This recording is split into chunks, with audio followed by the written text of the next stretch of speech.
ఎందుకంటే మాకు ఆర్మీ వాళ్ళు హీరోలు. ఓకే. డాక్టర్లు అవి మనకు అందం, ఊహకు కూడా మాకు అందం అప్పట్లో. ఆర్మీ కానీ టీచర్ కానీ చిన్న చిన్న అంబిషన్స్. తర్వాత పల్లెలు, ఈ పట్టణాలు, పండగలు చాలా అద్భుతంగా జరుగుతుంటాయి. మనకంటే ముందున్న సీనియర్స్ నాటకాలు రాయడము, వేయడము వేస్తారు, మనలో కూడా జరుగుతుంటది. అట్లా నేను కొన్ని నాటకాలు రాశావా? సాంఘిక నాటకాలు రాశాను. మీ తాతగారు రైటర్ అనుకుంటా కదా? పెద్ద రైటర్. మీ తాత స్వాతంత్ర సమర యోధుల్లో అంటే మా తాతగారు, మీ నాన్నగారు కాదు, మా నాన్నగారు అన్నదమ్ములు. ఓకే. నాన్నగారు అన్నదమ్ములు నంద. సో నంద కృష్ణమూర్తి అని ఒక గ్రేట్ లెజెండరీ రైటర్. మాకొద్ది తెల్ల దూరతనము లాంటి పాటలు రాయడంతో పాటు ఆయన పాడితే ఇవాళ గద్దర్ ఎలాగో ఆ రోజుల్లో మహాత్మా గాంధీ ముందు కూడా పాడారు వీళ్ళంతా. ఓకే. మా ఊర్లో ఉన్నంత మంది స్వాతంత్ర సమరయోధులు మా జిల్లాలోనే లేరు. ఓకే. మొత్తం అదే పని అందరికీ. మీ తాతగారితో అనుబంధం ఉందా మీకు? లేదు. మా తాతగారు వాళ్ళు చాలా ఎర్లీ ఏజ్ లో వెళ్ళిపోయినారు, లైక్ ఆదిశంకరాచార్యుల్లాగా. బట్ ఉన్నప్పుడు ఉద్యమం ఉనికి మామూలుగా పుట్టించలేదు. రైల్వే స్టేషన్ దగ్గర నుంచి అండమాన్ జైలు వరకు, తీహార్ జైలు వరకు మా గ్రామం నుంచి అద్భుతమైనటువంటి స్వాతంత్రం. అది ఒక స్ఫూర్తి మాకు. ఉద్యమకారుల గ్రామం. కమ్మరి వీరన్న, షావుకార్ అప్పయ్య, గురుగుబెల్లి సత్యనారాయణ, వీళ్ళందరూ హీరోస్. కాస్త సెటిల్ అయ్యే వరకు వీళ్ళందరూ ఉన్నారు. వీళ్ళందరితో కూర్చొని మేము ఆ కథలన్నీ రోజు వినేటోళ్ళం. స్వతంత్రంలో ఎలా ఉండేది, పెద్దనాన్న తాత ఎట్లా ఉండేది అని చెప్పి. ప్రతి సంవత్సరం ఆగస్టు 15 వచ్చేటప్పటికి కలెక్టర్ గారు ప్రత్యేకంగా మా ఊరు వచ్చి వీళ్ళందరికీ ఇన్విటేషన్ ఇచ్చి తీసుకెళ్లేవారు. సమరయోధుల మధ్యలో పెరిగాం. ఆ స్ఫూర్తి ఆ కొంత ఉంది. కొంత కమ్యూనిజం ఉంది. కమ్యూనిజం కూడా ఉందా? మా ఊర్లో మంచి కమ్యూనిస్ట్ లీడర్ ఉండేవారు. జిల్లా స్థాయిలో, రాష్ట్ర స్థాయిలో చేసిన స్వర్గీయ కిరణ్ కృష్ణమూర్తి గారు ఉండేవారు. అది ఒక నేపథ్యం ఉంది. ఆ భూమి భాగవతం అన్న నాటకం ఒకటి ఉంటుంది. అది చిన్నప్పటి నుంచి ఏ పని లేకపోతే భూమి భాగవతం వేయడం మా ఊర్లో అందరూ. దానితో ఈ కళల పట్ల చాలా ఇంట్రెస్ట్ వచ్చింది. కొన్ని నాటకాలు రాశాను, నేనే రాశాను, హీరో నేనే. ఒక 2 నాటకాలకు పత్రిజీ చూడడానికి ప్రత్యక్షంగా వచ్చారు. నాటకం వేసాను. నేను అప్పటికే ఈ రంగంలోకి వచ్చేసిన తర్వాత కూడా నాటకాలు వేసేవాడు. సో సింగిల్ డే హీరో వాళ్ళేమో 4 నెలలు అంతా రిహార్సల్ చేసేవాళ్ళు. నాటకం వేసింది నేనే కదా, అందులో ఏ పాత్ర నేనే వేయగలను కాబట్టి హీరో పాత్ర నాకు ఉండిపోయింది. నాటకం రాసింది మీరేనా? రాసింది నేను. నువ్వే రాసి నీ హీరో క్యారెక్టర్ నువ్వు డిజైన్ చేసుకుంటావు. మంచి ఆ నాటకాలు బాగా పాపులర్ అయ్యాయి. అప్పట్లో కూడా ఆ నాటకాల్లో కూడా సామాజిక ప్రభావం. ఒక పోలీస్ ఆఫీసర్ ఎలా ఉండాలి, కలెక్టర్, ఒక ఉద్యోగి ఎలా ఉండాలి, అదే చిన్నప్పటి నుంచి ఈ భావజాలం ఉంది. ఆ భావజాలం ఉంది. కమ్యూనిస్ట్ భావజాలం ప్లస్ స్వాతంత్ర భావజాలం ఉంది. ఇక అలా ఉంటూ మా ఏజ్ గ్రూప్ లో సంపదని నెమ్మదిగా సంపాదించడం కూడా నేనే మొట్టమొదటిసారి. That's how I'm icon of that. ఇక ఆ ఉన్న గౌరవం కొంచెం పెరిగింది. ఏంట్రా ఇంకా వీడితో చదువుతున్న వాళ్ళు ఇంకా చదువుతూనే ఉన్నారు. మళ్ళీ ఎప్పుడైతే అది వచ్చిందో ఇక ఏం అవసరం ఉన్నా కలెక్టర్ గారైనా, ఎస్పీ గారైనా, ఉన్నతాధికారులు అయినా, కాలేజీలు అందరూ ఇంకా మా ఇంటికి రావడం ప్రారంభించారు. అవసరం. నాకేం పెద్ద రాదు, కానీ వాళ్ళకి అది రాదు. ఇప్పుడు వాళ్ళేంటంటే మానిటర్ స్విచ్ ఆఫ్ చేసి కంప్యూటర్ కరెంట్ రాదు అనేవాళ్ళు. నేను లోపలికి వెళ్ళి మానిటర్ స్విచ్ ఆన్ చేసేవాడిని. స్విచ్ ఆన్ చేస్తేనే హీరో అయిపోయింది. సార్ మీరు వచ్చి చేస్తే కంప్యూటర్ పని చేసింది అంటారు. వచ్చిన క్రెడిట్ ని పోగొట్టుకోవాలి. అప్పట్లో మౌజులు ఇవన్నీ ఉండేవి. మౌసులు ఉండేవి ఇంత ఉండేది. ఫ్లాపీ డ్రైవ్లు ఉండేవి, ఫ్లాపీ డిస్కులు. హార్డ్ డిస్క్ కాదు, హార్డ్ డిస్కులు లేవు, ఫ్లాపీ డిస్కులు. టైప్ రైటర్ నుంచి నల్లగా ఉంటుంది. టైప్ రైటర్ నుంచి స్టోరేజ్ చేసుకునే టైప్ రైటర్ అప్పుడు కంప్యూటర్ అంటే. ఆ తర్వాత నాకున్న స్వతహాగా ఉన్నటువంటి ఇంట్రెస్ట్తో ఆ కోర్సులు ఎప్పటికీ అప్డేట్ అవుతాయి. ఈ రోజుకి కంప్యూటర్ కోర్సులు అప్డేషన్ అయితే ఎక్కడ ఇది తగ్గలేదు. ఆ కోర్సుల నుంచి నేను ఇందులో systems analysis and design, linear structures, management information system, ఇవన్నీ థియరీ పార్ట్స్, డిజిటల్ టెక్నాలజీ, దీని మీద నేను క్లాసులు చెప్పడానికి నేర్చుకునేటోని. అలా నేను ఏం చేశానంటే కొన్ని రోజులు అవకాశం దొరికింది కదా, విదేశాలకు వెళ్ళాను. అది విదేశాలకు వెళ్ళాను, డబ్బులు ఉద్యోగానికే వెళ్ళాను. అది కూడా విదేశాలకు వెళ్తున్నామని. కంప్యూటర్ ఉద్యోగం కోసం? కంప్యూటర్ ఉద్యోగం కోసం. మా అమ్మ నాన్నలు మాకున్న పొలంలో కొంత పొలం అమ్మి మా ఊర్లో మా ఎక్స్ ప్రెసిడెంట్ కోన అప్పారావు గారు. ఏ దేశంకి వెళ్ళారు ఫస్ట్? కెనడా వెళ్ళాను. ఎప్పుడు మీ ఏజ్లో? అప్పటికి నా ఏజ్ జస్ట్ 19 ఇయర్స్కి కెనడా వెళ్ళారా? 19 ఇయర్స్. సో హెల్త్ పాడైంది, కోమాలోకి వెళ్ళాను. కోమాలోకి వెళ్ళారా? కోమాలోకి వెళ్ళాము. ఎందుకని హెల్త్ పాడైంది అంటారు? ఇంటెస్టైనల్ మొటాలిటీ డిజార్డర్ అని ఈ పేగుల్లో ఒక కురుపులు వచ్చి ఏదైనా భోజనం చేస్తే ఆ పేగులు ఇలా ఉబ్బి బ్లడ్ పొట్టకొచ్చేసి వామిటింగ్ అయిపోయింది. బ్లడ్ కౌంట్ తగ్గిపోతుంది అట్లా అట్లా. ఇది కెనడాలో ఉన్నప్పుడు వచ్చింది. ఇక్కడ ఉన్నప్పుడే ఉంది అది. దాన్ని బయట పెడితే అక్కడ ఓవర్ వెళ్ళిపోతే అన్ని బాగైపోతాయి కదా అని. This is over strain, over anxiety, వెళ్ళిపోవాలి, ఏదో సాధించాలి. చిన్నప్పుడే సూపర్ హీరో అయిపోయినా. అది ఏమైంది, అది నా వయసుకి, నా బాడీకి, నా మైండ్కి, నా మెచ్యూరిటీకి, నా వర్క్కి సూట్ కాలే. So that implied on this. కోమాలోకి వెళ్ళిన తర్వాత back to bucket within 1 month. So కోమాలో 1 month ఉన్నారా? కళలు కరిగినాయి. ఇండియాకి వచ్చేసారా? కళ్ళు తెరిసినప్పుడు ఇండియాలో ఉన్నాం, 7 Hills హాస్పిటల్.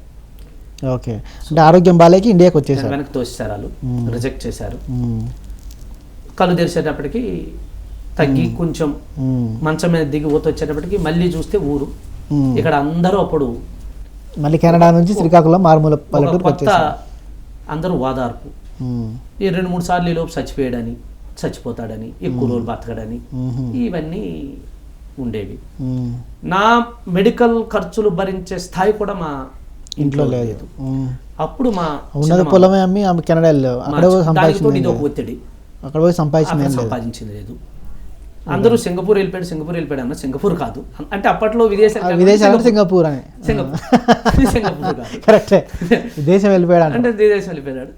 మా సొంత చిన్నమామ పేడాడ అనంతరావు, మా తాతగారు కొర్లకోట, వాళ్ళకి నేను అల్లారు ముద్దు మా మేనమామలకి. ఆయన ఆర్మీలో పనిచేసేవారు, ఈఎంసీ సెక్షన్లో. ఆయన సహకారంతో నా హెల్త్ నెమ్మదిగా రికవర్ చేసుకుంటూ వైజాగ్లో హాస్పిటల్స్ అవి చూపిస్తున్నప్పుడు, ఈయన్ని బాగు చేయాలంటే ఇట్ లాంగ్ ప్రాసెస్, 6-7 నెలల ప్రాసెస్. డాక్టర్ పెదవీర్రాజు గారని ఎండోస్కోపిస్ట్, మా ఉత్తరాంధ్రలో అందరికీ తెలుసు. ఆయన నోట్లో చేయి పెట్టినోడు ఎవడు లేడు, అండ్ గ్యాస్ట్రాలజిస్ట్.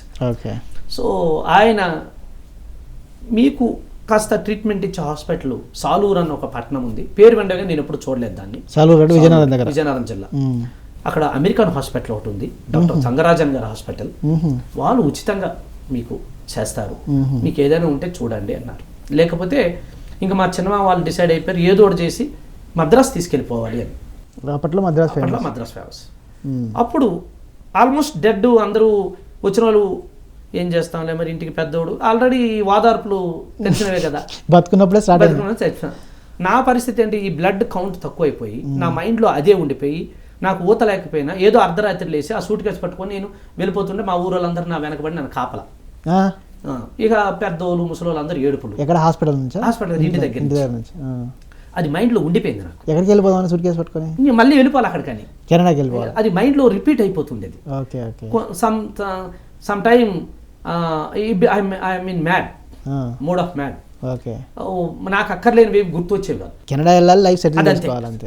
దీని ముందు, ఈ వారియింగ్ ముందు దాన్ని క్యారీ చేసే ఈ బ్రెయిన్కి ఎనర్జీ లేక మైండ్లో ఏదైతే ఉండిపోయిందో అది రిపీట్ అయిపోయింది. ఓకే, అందరూ నాకంటే చిన్న వాళ్ళే, ఎవరు సెటిల్ కాలేదు, చిన్న ఇల్లు, అమ్మాయిలు, ఏమిటి వాళ్ళ పరిస్థితి. అప్పుడే జస్ట్ ఏదో అవుతున్నారా అనేటప్పటికీ అప్పటికి చాలా కళలు కన్నీరు కరిగితే ఏం చేయాలో తెలియదు.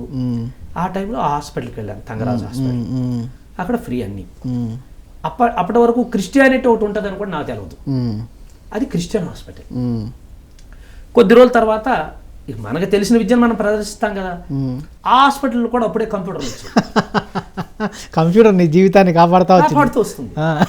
అక్కడ ఎండోస్కోపీ అని ఒక మిషన్ వచ్చింది. ఓకే, దాన్ని అందరూ చూడలేదు తప్ప దాన్ని ఆపరేట్ చేయడం డాక్టర్లు రాదు. ఓకే, కంప్యూటర్ అటాచ్ అయి ఉంటుంది. కంప్యూటరే, కంప్యూటర్. అది కంప్యూటర్ అని పేరు, బట్ దాని టెక్నాలజీ, దాని ఆపరేషన్స్ వేరు. నాకు తెలియదు. వీళ్ళందరూ ఏమన్నా వాళ్ళు, మీరు కంప్యూటరే కదా దాన్ని కొంచెం ఆపరేట్ చేయొచ్చు, నా స్విచ్ ఆఫ్ చేసి ఆన్ చేయడం తప్ప అదేమొస్తుంది. కంప్యూటర్ అంటే దాని మౌసులు ఏముండవు, దానికి కొన్ని లేజర్ గన్స్ ఉంటాయి. అది పెట్టి ఇట్లా పొట్టమే పెడితే ఆ డైమెన్షన్స్ తీసుకోవాలి, అక్కడ ఉన్నటువంటి పిండము, దాని ఆరోగ్యము, ఆ పిండం తనకు గుండె ఎలా కొట్టుకుంటుంది, ఇదంతా ఒక వాళ్ళ సబ్జెక్ట్. అంటే అది ఒక పక్క మెడికల్ సైన్స్ తెలియాలి, ఒక పక్క కంప్యూటర్ సైన్స్ తెలియాలి. నేను మా ఇద్దరం కూర్చొని ఏం చేసేవాళ్ళు అంటే స్కానింగ్, ఎవరిద్దరు? డాక్టర్ తంగరాజన్ హాస్పిటల్లో ప్రసాద్ గారిని ఒక ఆయన ఉండేవాడు. ఆయన మీరు హీ లవ్డ్ మీ. ఈ ఏం ఇంత యంగ్ ఉన్నాడు, మంచి చలాగ్గా ఉన్నాడు, ఈయన ఏదో ఒకటి చేయాలి మనం అని చెప్పేసి వాళ్ళు ఏం చేశారు, నాకు మంచి ఫుడ్ ఇచ్చేవాళ్ళు. అప్పట్లో క్రిస్టియన్ హాస్పిటల్, మంచి కేసు స్టడీ అవుతుంది, బ్యూటిఫుల్ హాస్పిటల్స్ అంటే అలా ఉంటాయని కూడా తెలియదు, అంత అద్భుతంగా మెయింటైన్ చేస్తున్నారు. అమెరికన్ హాస్పిటల్, దాని పేరు అమెరికన్ హాస్పిటల్. అలా మా ఇద్దరం కూర్చొని నేను ఆ కంప్యూటర్ ఆన్ చేసి ఆ పొట్ట మీద ఎవరి పొట్ట మీద పెడితే ఇదిగో పెళ్లి గాల్ బ్లడర్, నాకేం అన్ని ఒకేలా ఉండే, చెరువులో నీటిలో ఏదో ఉన్నట్టు ఉండేది అంతా. ఇది గుండె అంటున్నాడు, మనిషి అంటున్నాడు, ఎక్కడ ఏం కనిపించట్లేదు నాకు. సో లెఫ్ట్ సైడ్ తీసుకొస్తే జస్ట్ అంటే వాళ్ళు చెప్తున్న డయాని నేను అలా కదపడం, ఒక 2-3 రోజుల తర్వాత స్కానింగ్ రిపోర్టర్ని తయారు చేయడం, అలా ఒక వారం 10 రోజుల్లో పట్టేశాను. దొరికేసింది నాకు. దొరికిన తర్వాత ఆ హాస్పిటల్లో ఇంకా జనరల్ కంప్యూటర్స్ కూడా బాగుంది. మీ జీవితం సినిమా తీయచ్చు. ఆ హాస్పిటల్కి ఐటీడీఏ పీఓ వచ్చారు, డాక్టర్ కరకలై వలవెన్ అని, ఇప్పుడు చీఫ్ సెక్రటరీ, ప్రిన్సిపల్ సెక్రటరీ స్థాయిలో ఉన్నారు. అలాంటి ఎంతో మంది, వాళ్ళకి కూడా కంప్యూటర్లు ఆపరేటింగ్ కావాలి. ఆయన ఇంటికి పిలిపించుకొని నేర్పించుకునేవాడు, పార్వతీపురం, సాలూరు. అట్లా నా ఎక్స్పీరియన్స్. అలాగే వెంకటేశ్వర గారని ఒక ఆఫీసరు, అట్లా నేర్చుకుంటూ వాళ్ళకి నేర్పిస్తూ ఉంటే, కొత్తగా నేర్పించడం కాదు, నేను నేర్చుకోవడం అయ్యేది. అక్కడికి వచ్చేటప్పటికి విండోస్ వచ్చేసాయి, ఎంఎస్ విండోస్ ఆపరేటింగ్ సిస్టమ్ వచ్చి, మైక్రోసాఫ్ట్ విండోస్ 1 వచ్చినాయి. ఇక నెమ్మదిగా అంటే నిరంతరం అదే పని. తర్వాత ఏమవుతుంది, మేము నేర్చుకున్నప్పుడు ఉండేటంత కష్టం అక్కర్లేదు, వస్తున్నవన్నీ యూజర్ యాప్స్ సింపుల్గా వస్తున్నాయి. ఈవేళ కంప్యూటర్ కొత్తగా నేర్చుకోకర్లేదు ఎవరు, కంప్యూటర్ ఆన్ చేయడం వస్తే చాలు, అంత అదే నేర్పిస్తుంది. అంత యూజర్ ఫ్రెండ్లీ వాళ్ళకి నేర్పిస్తూ ఉన్నప్పుడు ఒక టైంలో నేను క్రిస్టియన్ అయిపోవాలనుకున్నాను, వాళ్ళ సేవలకి ఫిదా అయిపోయి. ఎందుకో ఆ రోజు ఆ మత మార్పిడి జరగలే అక్కడ. అది ఎందుకు జరగలేదో ఆ రోజు యాక్చువల్గా అనౌన్స్ చేశారు, బట్ వీళ్ళు ఇస్తున్న ఈ గొప్ప కేర్కి, ఇంత గొప్ప సేవకి నిజంగా అవ్వాలరా అన్నంత వచ్చింది. అట్లా ఆ హాస్పిటల్ జీవితంలో, హాస్పిటల్లో ఎన్నాళ్ళు? 6 మాసాలు. 6 మాసాలు ఉన్నారు. 6 మాసాలు ఉన్నాను హాస్పిటల్లో ట్రీట్మెంట్ తీసుకుంటూ, అక్కడే కంప్యూటర్ నేర్పించుకుంటూ ఉన్నారు. కంప్యూటర్ నేర్పిస్తూ అక్కడ అడ్వాన్స్డ్ కంప్యూటర్. అక్కడ నేను నేర్చుకున్నది ఏంటి, ఈ స్కానింగ్ మిషన్, ఎండోస్కోపీ. ఇలా బయటకు వచ్చిన తర్వాత శ్రీకాకుళంలో మనకి మన పర్సనల్ చెక్కింగ్ అప్పుడప్పుడు ఒక డాక్టర్ దగ్గరికి వెళ్ళాలి కదా, బీటీ చెట్టి గారు అని ఒక డాక్టర్ గారు, ఆయన దగ్గరికి వెళ్ళాను. ఏమొచ్చు నందా గారు మీకు అంటే, నేను ఇలాగా స్కానింగ్ మిషన్, ఎండోస్కోపీ స్కానింగ్ మీకు వచ్చా? బలినోళ్ళ అసలు అది లేక ఇక్కడ అల్లాడిపోతాను, ఎంతైనా నేను ఇన్వెస్ట్ చేస్తానని ఆయన ఇంకో డాక్టర్ కలిసి ఒక పెద్ద స్కానింగ్ సెంటర్ పెట్టేస్తే, ఆ సెంటర్కి ఇన్ఛార్జ్ నేను. ఇక అక్కడేంటి, శ్రీకాకుళంలో ఉండే డాక్టర్లందరికీ నేను శిక్షణ ఇవ్వడం. సో అక్కడికి నేను డాక్టర్ ఆఫ్ ద డాక్టర్ అయిపోయాను. ఇంకా అక్కడి నుంచి నాకు పబ్లిక్, ఇప్పుడు మా ఇంటికి వచ్చేటప్పటికి, బాబు మీ దగ్గర పలానా డాక్టర్ వస్తారు కదా, ఒకసారి చెప్పండి, మా వాళ్ళు పంపిస్తాం. డాక్టర్ అంటే అప్పట్లో చాలా వాల్యుబుల్. ఇప్పటికీ కూడా మీకు అందరూ డాక్టర్లు తెలుసారు కదా. మా అమ్మాయి డెలివరీ, మా అమ్మాయి కంటే మా అబ్బాయికి ఏదో సర్జరీ, రకరకాలుగా. సో ఈ రకంగా ఒక ప్రభ నెమ్మదిగా డబ్బులు రావడం ప్రారంభించినాయి. అనుకున్నాను, సరే అది కాలేదు, ఇది అవుతుంది కదా, సరే నీ రోగమే నీకు డబ్బులు సంపాదించి పెడుతుంది, మళ్ళీ పెడుతుంది. బలవర్ధమైన ఫుడ్ మీకు ఆ రోగం రాకపోతే మరి ఎండోస్కోప్ నేర్చుకునే వాళ్ళు కాదు, నేను ఇక్కడికి వచ్చేటోడిని కాదు. అప్పుడు నా ఊహలు వేరు.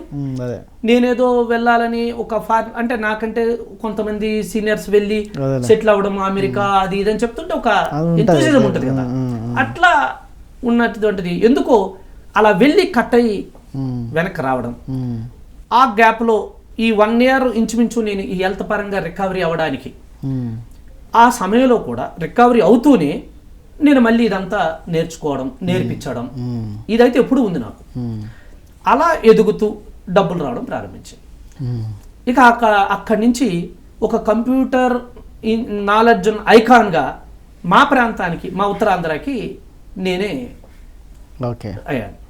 కొంచెం బయటకు వచ్చి కాస్త, ఉత్తరాంధ్ర అంటే వైజాగ్, విజయనగరం, శ్రీకాకుళం, 3 కలిపి.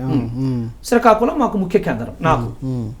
ఆ తర్వాత అప్పటికే ఒక 20 సంవత్సరాల వయసు వచ్చేసింది కదా.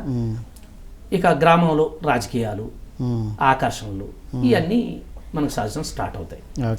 అప్పుడే యంగ్ అండ్ డైనమిక్ లీడర్స్ మా కింజరాపు నాయుడు గారు, మన గౌతలచ్చన్ గారు అబ్బాయి శ్యామ్ సుందర్ శివాజీ గారు, వీరంతా వెరీ యంగ్ అనమాట అప్పుడు. శ్రీకాకుళంలో యూత్ అంటే వాళ్ళిద్దరు పేరు చెప్తారు అప్పట్లో. వాళ్ళతో కలిసి పనిచేయడం, అవసరమైన సమావేశాల్లో వెళ్ళడం. ఒక పక్క ఈ మంచి బెల్ట్ పెరుగుతుంది, నాకు మంచి పేరుంది, దీనివల్ల దూసుకుపోయే తత్వం ఉంది. దానితో వాళ్ళతో కలిసి ఆ పార్టీ కార్యక్రమాలు అనివ్వండి, లేదు వాళ్ళ మీద ఉన్న అభిమానం కానివ్వండి, అలాగే మా కోన్ రవికుమార్ అని వీళ్ళందరితో కలిసి బాగా పాలిటిక్స్ లో నేనేం పదవులకు ఎంటర్ అవ్వలే, కానీ పాలిటిక్స్ లో కూడా ఎక్కువ కనిపించడం, వీళ్ళతో పాటు కనిపించడం. ఏ పార్టీలో? తెలుగుదేశం పార్టీ. శ్రీకాకుళం అంటే తెలుగుదేశం అంటే శ్రీకాకుళం. అంటే ఒకప్పుడు మాకంటే ముందు జనరేషన్ లో శ్రీకాకుళం అంటే కాంగ్రెస్ అంటే శ్రీకాకుళం. తర్వాత గౌరవ్ సిగిల్పల్లి శ్యామలరావు గారు వీళ్ళందరూ అప్పట్లో కాంగ్రెస్ లీడర్స్.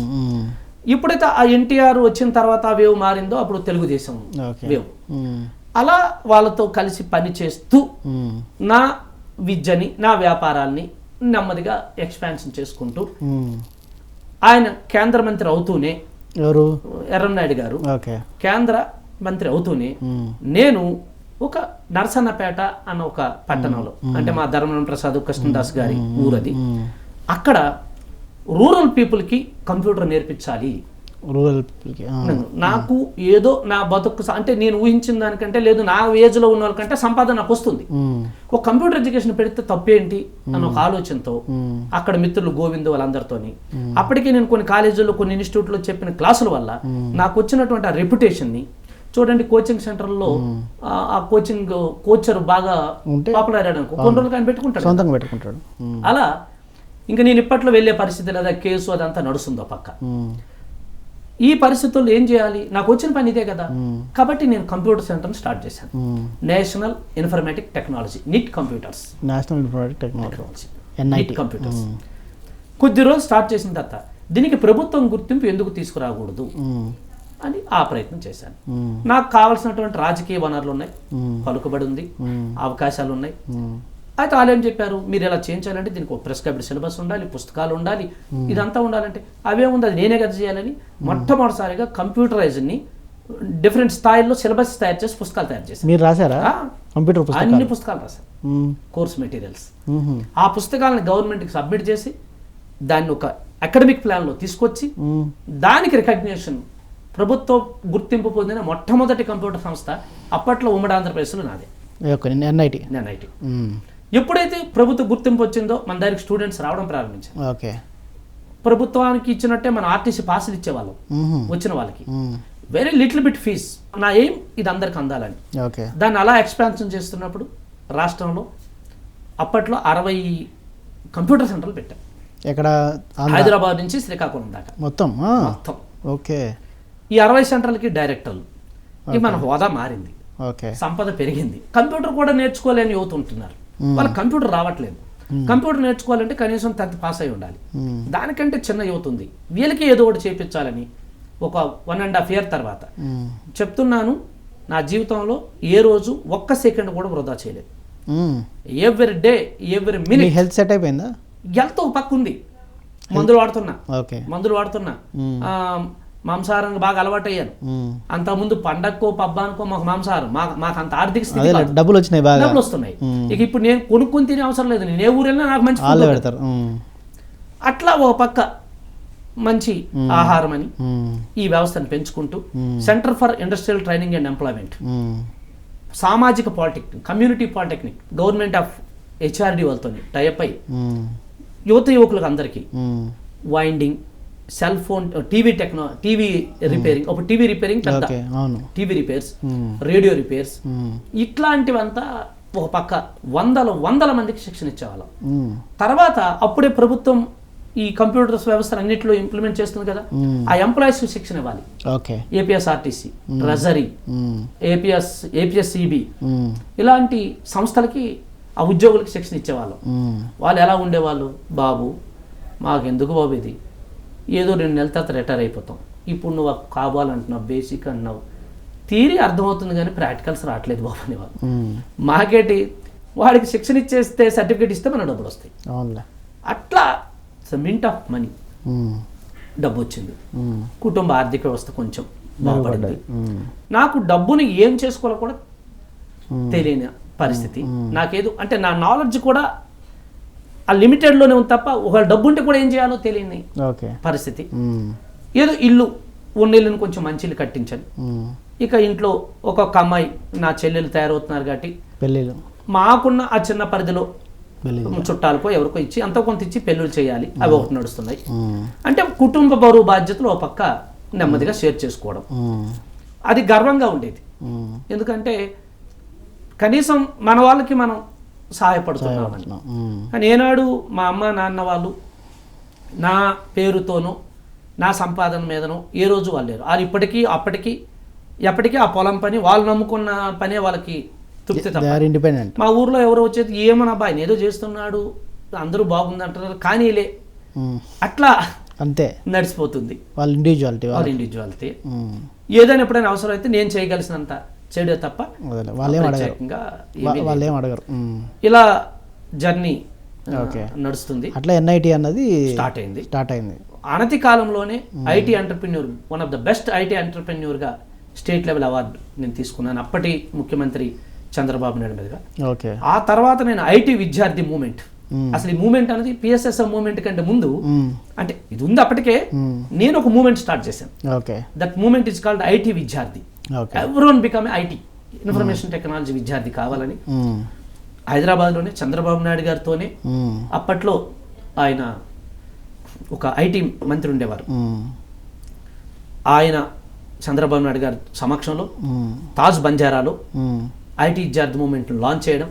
ఏజ్ మీకు అప్పుడు? నాకు అప్పటికి 20 years చెప్తున్నాను కదా, 2021 దట్స్ ఆల్ అంతే. 21, 22 అంతే, ఆ రేంజ్ లో ఉంటుంది. బిలో 25లోనే అంతే, బిలో 25.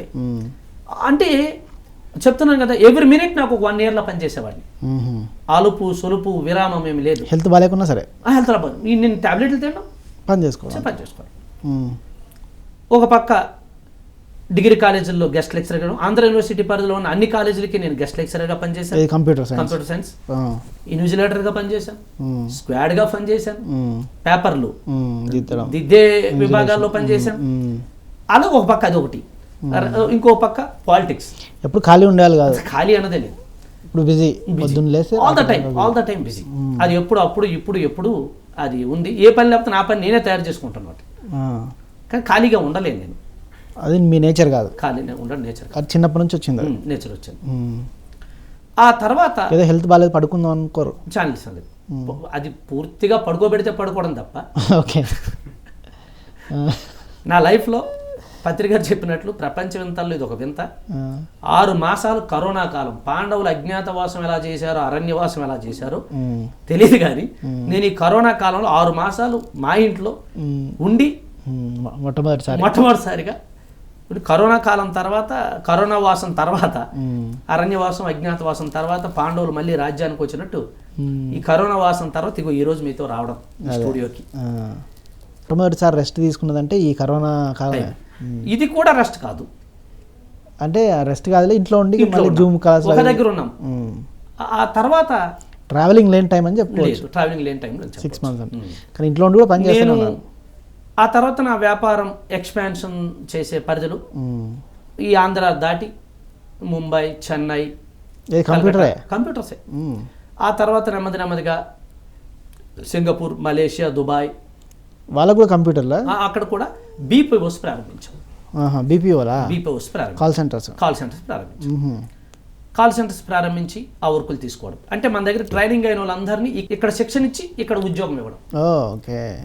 ఒక పెద్ద విజన్, ప్లాన్. అన్ని రోజులు ఒకలా ఉండవు కదా, ట్రైనింగ్లో బాగానే డబ్బులు వచ్చాయి, BPOలో ఎగిరిదండి. అవునా? ఎందుకని? ఆ BPOs మనకిచ్చే ప్రాజెక్ట్స్ ఫేక్ ప్రాజెక్ట్స్. ఓకే, అప్పటికే దాని మీద మనం 4 నెలలు 5 నెలలు పనిచేసాం, లక్షలు ఖర్చు పెట్టేసాం. సో దాని నుంచి ఏం రాలే, కొలాప్స్. దీనిలో సంపాదించిందా దాంట్లో పోయింది. ఓకే, ఈ సంపాదనని 4 రకాలుగా పెడితే బాగుంటుంది కదా అని అప్పుడప్పుడు ఈ సినిమా ఫీల్డ్లో పెట్టాలని 2 సినిమాలకు కూడా పెట్టుబడి పెట్టాను. ఏది? కంప్యూటర్లో సంపాదించిన డబ్బులతో సినిమాలకు కూడా పెట్టుబడి పెట్టాను. అయితే సినిమా ప్రొడ్యూసర్ అవ్వాలని కోరిక ఉండేదా? ప్రొడ్యూసర్ అవ్వాలని కోరిక ఉండేది కాదు, కానీ అదేదో ఒక స్టార్ కదా, ఏదైనా ఒక రోజు అందులో మనం రామానాయుడు లాగా అల్లు అరవింద్ లాగా అయిపోదామని ఉండేది. ఓకే. కొంచెం కళలంటే పిచ్చుంది. కళలు ఎలాంటి వాళ్ళకి అలాంటి మిత్రులు వస్తారేమో. నా కంప్యూటర్ రంగంలో కూడా నాకు దొరికినంత మంది కొంతమంది కళాకారులే దొరికారు. ఓకే. ముఖ్యంగా మా డాక్టర్ శివప్రసాద్, చిత్తూరు ఎంపీ స్వర్గీయ శివప్రసాద్ గారు, వాళ్ళ మేనకోడలు నా కంప్యూటర్ సెంటర్కి ఒక ఇన్ఛార్జి. ఓకే. వాళ్ళ ఇంటికి వెళ్తే అంత నాటకాలే మాట్లాడుకుంటాం తప్ప రాజకీయాలు కానీ. ఆయనకు ఒక డాక్టర్, వాళ్ళ మేడం గారు లక్ష్మి గారు ఒక డాక్టర్, వాళ్ళ అమ్మాయి ఒక డాక్టర్. వాళ్ళు ఎవరు డాక్టర్ మాట్లాడేవాళ్ళు కాదు. నేను చెప్పిన నాటకాలు, కళలు ఇవే మాట్లాడే. అక్కడ ఒకటి అట్లా అంటే ఏ గూటి పక్షులు ఆ గూటికి చేరుతాయి అన్నట్టు అట్లా ఇక్కడ నెక్కంటి రవికుమార్ అని ఒక మిత్రుడి ద్వారా కో ప్రొడ్యూసర్గా ఒక 2 సినిమాలు తీసాం. ఏ సినిమా? అపురూపం అని ఒక సినిమా. అపురూపం. ఎవరు హీరో? అపురూపం. ఎవరు హీరో? హీరో ప్రశాంత్, బెంగళూరు అబ్బాయి. ఓకే. ఆ సినిమాలో కూడా మళ్ళా మన పిచ్చే ఉంటది. ఒక జర్నలిస్టు, ఒక లాయర్, ఒక పోలీస్ ఆఫీసర్ ట్రయాంగిల్లో. ఓకే. బయట ట్రయాంగిల్లో ఏదో ఒక యాంగిల్ జరుగుతుంది కానీ సినిమాలో ఆ యాంగిల్ ఎటు చేర్పించాలో తెలియక ఆ సినిమా మాకే చూడబుద్ధి లేదు. ఓకే. అపురూపం కాస్త అది మాకు అపురూపం, జనాలకు అపురూపం. అప్పట్లో రీల్స్ సినిమాలు. వాస్తవానికి నా పరిస్థితి చెప్తాను కదా, ఒక సినిమా చూడాలంటే 7-8 ఇన్స్టాల్మెంట్లు చూసుకుని వెళ్ళేటోడు నేను. అంతసేపు నేను కూర్చోలేటోను కాదు, ఎక్కడ బిజీ షెడ్యూల్. పత్రికారు నాకు పరిచయం అయిన తర్వాత కూడా నేచర్ కాదు, నా పత్రికారు పరిచయం ఇక్కడ ధ్యానం క్లాస్ అవుతుంటే ఇప్పుడే వస్తానని చెప్పి వెళ్ళిపోయి మళ్ళీ వాళ్ళ క్లాస్ ఏర్పాటు చేసి వెళ్ళిపోవడం, మళ్ళీ ముగింపుకి వస్తానని చెప్పి మళ్ళీ ఎక్కడికో చేరేటోడిని. ఓకే.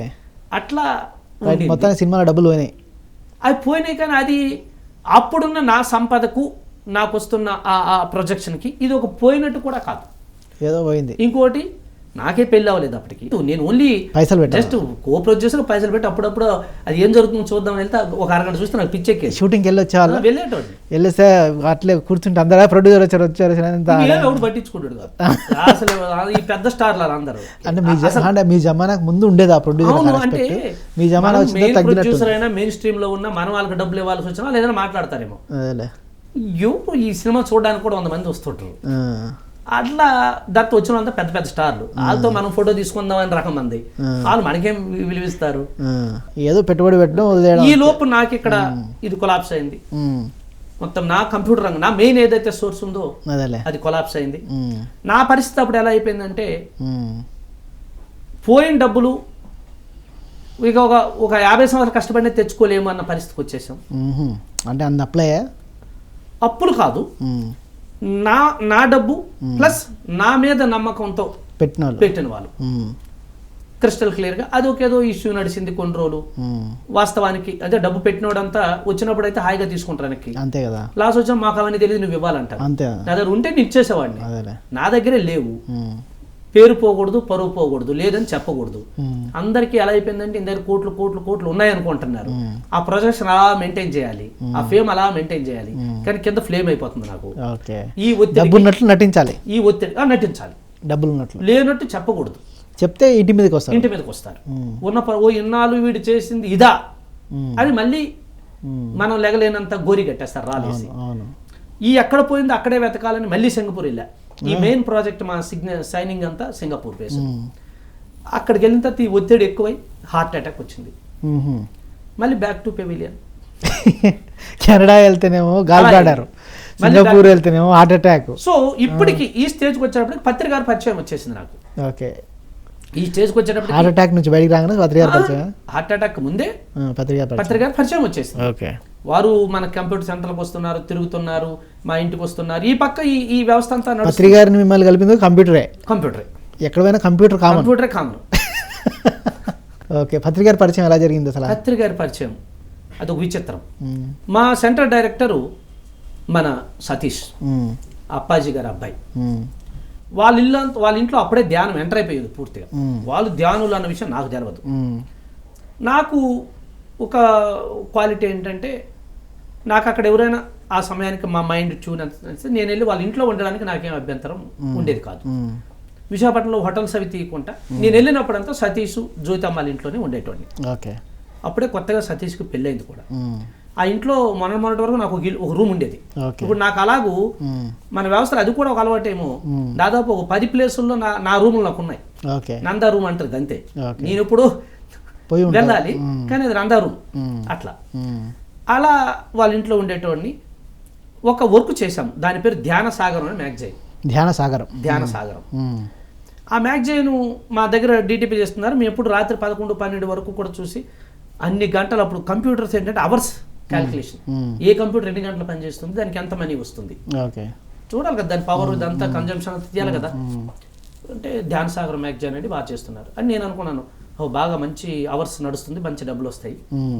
తీరా బుక్ ప్రింట్ అయిన తర్వాత ఏం లేదు, నా ఫోటో ఒకటి వేసి కృతజ్ఞతలు రాశారు. అదేంటిది, ఇది డబ్బులు ఇవ్వకుండా ఇది రాస్తున్నారంటే వీళ్ళు డబ్బులు ఎవరండి అన్నారు. ఏమి ఎందుకు ఎవరంటే మనకు సంబంధించిన వాళ్ళే, వాళ్ళ తమ్ముడు అని కూడా చెప్పలేదు ఆయన, ఇది మనకు సంబంధించిన వాళ్ళే, వీళ్ళంతా ధ్యానం అన్న మ్యాగజైన్ ఒకటి తయారు చేశారు, ఆ గురువు గారు త్వరలో వస్తున్నారు, ఇది రిలీజ్ చేయాలి.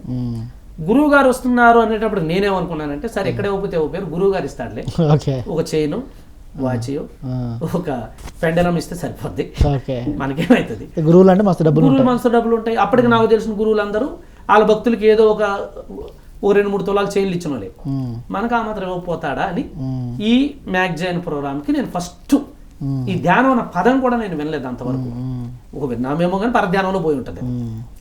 ఫస్ట్ టైం నేను ఈ కార్యక్రమానికి అటెండ్ అయ్యాను. అది ఎలాంటి ప్లేసు, విశాఖపట్నంలో మరో చరిత్ర నుంచి ఈ రోజు వరకు, మరో చరిత్ర సినిమా తీశారు తెలుసా మీకు, కమల్ హాసన్తో, తెలుసు సినిమా, భగ్న ప్రేమికులాలు. ఆ ప్రేమికుల సినిమా ఏ స్పాట్లో తీశారు, ఆ స్పాట్ అది ఉడా పార్క్, ఇప్పట్లో ఉడా పార్క్. అది ఎందుకు అది అంత ప్రత్యేకత అంటే, అసలు ఆ సినిమా కూడా అక్కడే తీయడానికి కారణం ఏంటంటే, అక్కడ ప్రేమించుకోవడం, అయితే పెళ్లి చేసుకొని చచ్చిపోవడం, లేదు పెళ్లి అవ్వకముందే చచ్చిపోవడం, లవర్స్ పార్క్. ఆ ప్లేస్ లో వీళ్ళందరూ మీటింగ్ పెట్టారు. అక్కడికి వెళ్ళేటప్పటికే నాకు అది ఒకలా ఉంది, ఎందుకంటే ఇదేంటి ఎక్కడ పెట్టారు లవర్స్ పార్క్ లో స్పిరిచువల్ మీటింగ్ ఏందిరా బాబా. నేను ఒక పెద్ద టెంట్లు, స్టేజు, మైకులు, స్వామీజీ కుర్చీలు, ఆ పక్కన మన కుర్చీ, ఇవన్నీ ఊహించుకొని వెళ్ళాను నేను. నా ఊహ అలా ఉంది. అక్కడికి వెళ్తే మైకు లేదు, స్టేజీ లేదు, టెంట్ లేదు, మనుషులు లేరు. వీళ్ళందరూ అక్కడ కూడా ఏంటి, మళ్ళీ అందరూ ఒక రకమైన బట్టలు వేసుకొని వచ్చి, లేడీస్ అంతా ఓవైపు, జెంట్స్ అంతా ఓవైపు కూర్చొని ఉంటారు. స్వామీజీ పిలిస్తే హాయిగా మన స్టేజ్ మీదకి వెళ్ళి మంచోళ్ళగా నటించి తీసుకొని దండం పెట్టి కాలు పాద నమస్కారం పెట్టి వచ్చేద్దాం అని వెళ్ళాం మనం. అక్కడికి వెళ్ళి సీస్తే సీన్ నాదంతా కళ కన్నీరు అయిపోయింది. అక్కడ ఎంత వైజాగ్ బ్యాచ్, ఆడ మగ చిన్న పెద్ద తేడా ఏం లేదు, అందరూ రౌండ్ గా కూర్చున్నారు. నేను వెళ్ళేటప్పటికి సెషన్ కూడా స్టార్ట్ అయిపోయింది, నాకు తెలవదు కదా. బీచ్, చిన్న చిన్న సరుగుడు మొక్కలు ఉంటాయి, సముద్రపు మొక్కలు, ఆ మొక్కల నీడల్లో 4 గంటలకి చల్ల గాలి వేస్తుంటది. సాయంత్రం అందరూ కూర్చొని ఇలా కూర్చున్నారు. ఏంటబ్బా ఇలా కూర్చున్నారు, అందరూ గుడ్డోలే కళ్ళు మూసి కూర్చున్నారు. దేనికి కూర్చున్నారు, స్వామీజీ ఇంకా రావడానికి టైం అవుతుందేమో, వీళ్ళు వెళ్ళడానికి లేట్ అవుతుంది. ఈ ధ్యానం అని కూడా నాకు తెలవదు. నాకు తెలిసిందంతా భజన మంత్రము ఏదో ఉంటది కదా. ఏంటి ఎలా ఉన్నారు వీళ్ళు అని కూర్చుంటే, ఆ చల్లగా నేను ఒక పక్క రోడ్డు మీద ఎవరికైనా కనిపిస్తే వీడేంటి ఇక్కడ కాపలా కాసే, వీడేమైనా అమ్మాయిని పటాయిస్తున్నాడు, ఊరు కనిపించను, ఒక అమ్మాయి కనిపించను, అబ్బాయి కనిపించను, వెంటనే స్టాంప్ పడిపోతుంది అక్కడ. అంటే వైజాగ్ కొంచెం ఎక్స్పాన్షన్ అయింది ఆ రోజుల్లో. అక్కడ మనం కనిపిస్తే 6 గంటలు ఊరందరికీ తెలిసిపోతుంది. దానికి తోడు యూనివర్సిటీలో ఏదో చిన్న లెక్చరర్ అని ఏదో ఒకటి ఉంది మనకి. ఒకవేళ వ్యవహారాలు ఉంటే ఎక్కడో చూసుకుంటా కానీ అక్కడ పెట్టుకోలేదు అంతే కదా. దానికి తోడు తెలిసిన ముఖం ఏంటి ఎక్కడ కూర్చోబెట్టారు వీళ్ళందరూ కళ్ళు మూసుకుని కూర్చున్నారు. కొంతమంది వచ్చి అలా చూసి నవ్వుకొని వెళ్ళిపోతున్నారు, ఏందో ఎవడు పిచ్చాడిది అన్నట్టు. కొంతమంది మరీ ఇంట్రెస్ట్ ఏం చేస్తున్నారు, ఇక్కడ ఏమైనా పంచుకు తినేస్తున్నారు అని వచ్చి చూసుకొని వెళ్ళేటోళ్ళు. ఇది ఒక విచిత్రమైన పరిస్థితి అది. నాకు అది ఏం జరుగుతుందో తెలియదు. నేను వచ్చింది వేరు, నాకు మొత్తం మూడు కూడా పోయింది. పోయింది, ఇలా కూర్చున్నారు. నేను ఎందుకు వచ్చాను, ఆ మ్యాగజైన్ రిలీజ్ అని వచ్చాను. అక్కడ ఆ సీనే లేదు, ఎక్కడో ఫ్లూట్ చక్కగా వినపడుతుంది. బాగుంది, ఫ్లూట్ బాగుంది. నేను ఫస్ట్ టైం ఫ్లూట్ కూడా అంత దగ్గరగా విన్నాం. నాకు అది ఒకటి ఉంటుంది, ఒకవేళ ఎవడో ఇంటేళ్ళ గోగుడు సన్నాయిలో తప్ప ఫ్లూట్ అంత శ్రావ్యంగా అలా వాయించుకోవచ్చని మాకేం తెలుస్తుంది, ఎవరికి తెలుస్తుంది, అర్థమైందా? శ్రావ్యంగా వినపడుతుంది. మ్యూజిక్ సెట్టింగ్ అంత బాగుంది, కానీ ఎక్కడి నుంచి వస్తుంది, ఏదో టేప్ రికార్డు కలిపి పెట్టాను అనుకున్నాను నేను. అక్కడ ఒక ఆయన పడుకొని వాయిస్తున్నాడు, ఆ విషయం నాకు తెలవదు. పడుకున్నాడు ఆయన, వీళ్ళందరూ చుట్టూ కూర్చున్నారు. అది ఎప్పుడు తెలిసింది నాకు, ఒక 5-10 నిమిషాల తర్వాత ఓకే అంటే కళ్ళు తెరిచారు. కళ్ళు తెరిచినప్పుడు ఇక దూరం ఉన్న వాళ్ళంతా దగ్గర జరిగిపోయి కాలు చేతులు పట్టేస్తున్నారు. అక్కడ మనిషి ఏం జరుగుతుంది అక్కడ చూస్తే ఒక మనిషి కాలు చేతులు పడుతున్నారు అందరూ. ఇదేంటిది పట్ట పగలు బీచ్లోని ఒక మనిషి అలా పడుకున్నాడు, ఆజానుభావుడు. సారు కాలు చేతులు పెట్టేస్తున్నారు, ఏంటిదంతా అని ఇంకా కన్ఫ్యూజ్ వచ్చేసింది నాకు. గురువు అన్నారు, గురువు ఆ భక్తి, అగరబత్తులు, పళ్ళు, పలహారాలు, పువ్వులు ఏమీ లేవు, సెట్టింగ్ లేదు. వీళ్ళందరూ ఒకలా ఉన్నారు. ఏంటి వీళ్ళంతా, ఇదేంటి ఎక్కడికి వచ్చేసామన్న ఒక ఫియర్, ఒక అర్థం కాని పరిస్థితి. అందరూ కాలు చేతులు, ఏ వేలు దొరికితే వేలు, తల దొరికితే తల పట్టుకుని తొక్కేస్తున్నారు ఇలా. ఇదేంటి ఇలా ఉంది, వీళ్ళు ఏం పరిస్థితి రా నాయన అంటప్పటికి, మీ ఎక్స్పీరియన్స్ చెప్పాయా అన్నాడు. చెప్తే సార్ గౌతమ బుద్ధుడు ఇలా వచ్చాడు సార్ అన్నాడు. గ్రేట్ అయ్యా, సపట్లు కొట్టండి అంటే అందరూ సపట్లు కొడుతున్నారు. ఆయన ఏం చెప్పాడు, ఈయన ఏమడిగాడు, వీళ్ళు ఎందుకు సపట్లు కొడుతున్నారు, బుద్ధుడు ఎక్కడ వచ్చాడు, నేను ఇక్కడే కళ్ళు తెరిచి చూశాను, అటు నుంచి అసలు ఎవడూ రాలేదు, వచ్చిన వాళ్ళంతా ఇటు నుంచి వచ్చి వెళ్ళిపోయారు, అసలు ఏంటి వీళ్ళ వ్యవహారం ఏంటి, బుద్ధుడు రావడం ఏంటి, నేను చూస్తూనే ఉన్నాను కదా, ఎవడు రాలేదు. నాకు ఇంకా డౌట్ వచ్చింది, సరే ఈడెవడో అబద్ధం ఆడితే ఆడుతున్నాడు, ఈయనేంటే సప్పలు కొట్టమంటాడు. సరే సప్పలు కొట్టాడు, ఏమొచ్చింది, ఈ సప్పలు కొడితే మళ్ళీ ఆ బీచ్లో ఉన్న అందరూ ఆశ్చర్యంగా మళ్ళీ రోజు కదా చూస్తున్నారు. ఏం కదరా ఇది, ఇక్కడికి ఎందుకు వచ్చాను నేను, అయిపోయింది. ఇంకోరిని పెట్టమంటే హేమలత మేడం ఎవరు సార్, శ్రీకృష్ణుడు, రమణ మహర్షి, ఆయన కలకత్తాలో ఉంటాడు కదా రామకృష్ణ పరమహంస, ఇలా వచ్చారు సార్, ఇలా వచ్చి కాసేపు ఉండి ఆనందించారు. గ్రేట్ మేడం సపలు కొట్టండి అండి. ఏంటి ఇదంతా, ఇక్కడికి ఎవడు శనగలంలోడు కూడా రాలేదు, ఏదో జరుగుతుంది ఇక్కడ అని చెప్పి ఇలాగ చూస్తే నాకు ఇప్పుడు డౌట్ వచ్చింది. ఏంటి ఆ డౌట్ అంటే, ఆ దగ్గరలోనే పిచ్చి హాస్పిటల్ ఉంటుంది, వైజాగ్ పిచ్చి హాస్పిటల్ అంటే ఆ రోడ్ అవతల వీళ్ళ మీటింగ్, రోడ్ అవతల పిచ్చి హాస్పిటల్ అంటే వీళ్ళు ప్రేమలో ఓడిపోయిన వాళ్ళు కూడా అందులో జాయిన్ అయిపోతుంటారు. అందుకు ఇంచుమించు ఆ స్పాట్లో దగ్గర పెట్టుకున్నారు వాళ్ళు, పిచ్చి హాస్పిటల్ కూడా. వైజాగ్ పిచ్చి హాస్పిటల్, వైజాగ్ అంటే మెంటల్ హాస్పిటల్ అని అడుగుతారు ఎవరైనా. ఇదేంది, ఖచ్చితంగా వీళ్ళైతే మామూలు కాదు, మెంటల్ హాస్పిటల్ నుంచి వచ్చిన బ్యాచ్, ఎంత వేగం పారిపోతే అంత మంచిది, ఇక్కడ ఇంకా మనకు మెంటల్ ఎక్కేటట్టుంది పరిస్థితి అని ఆ పరిస్థితికి వచ్చాను నేను.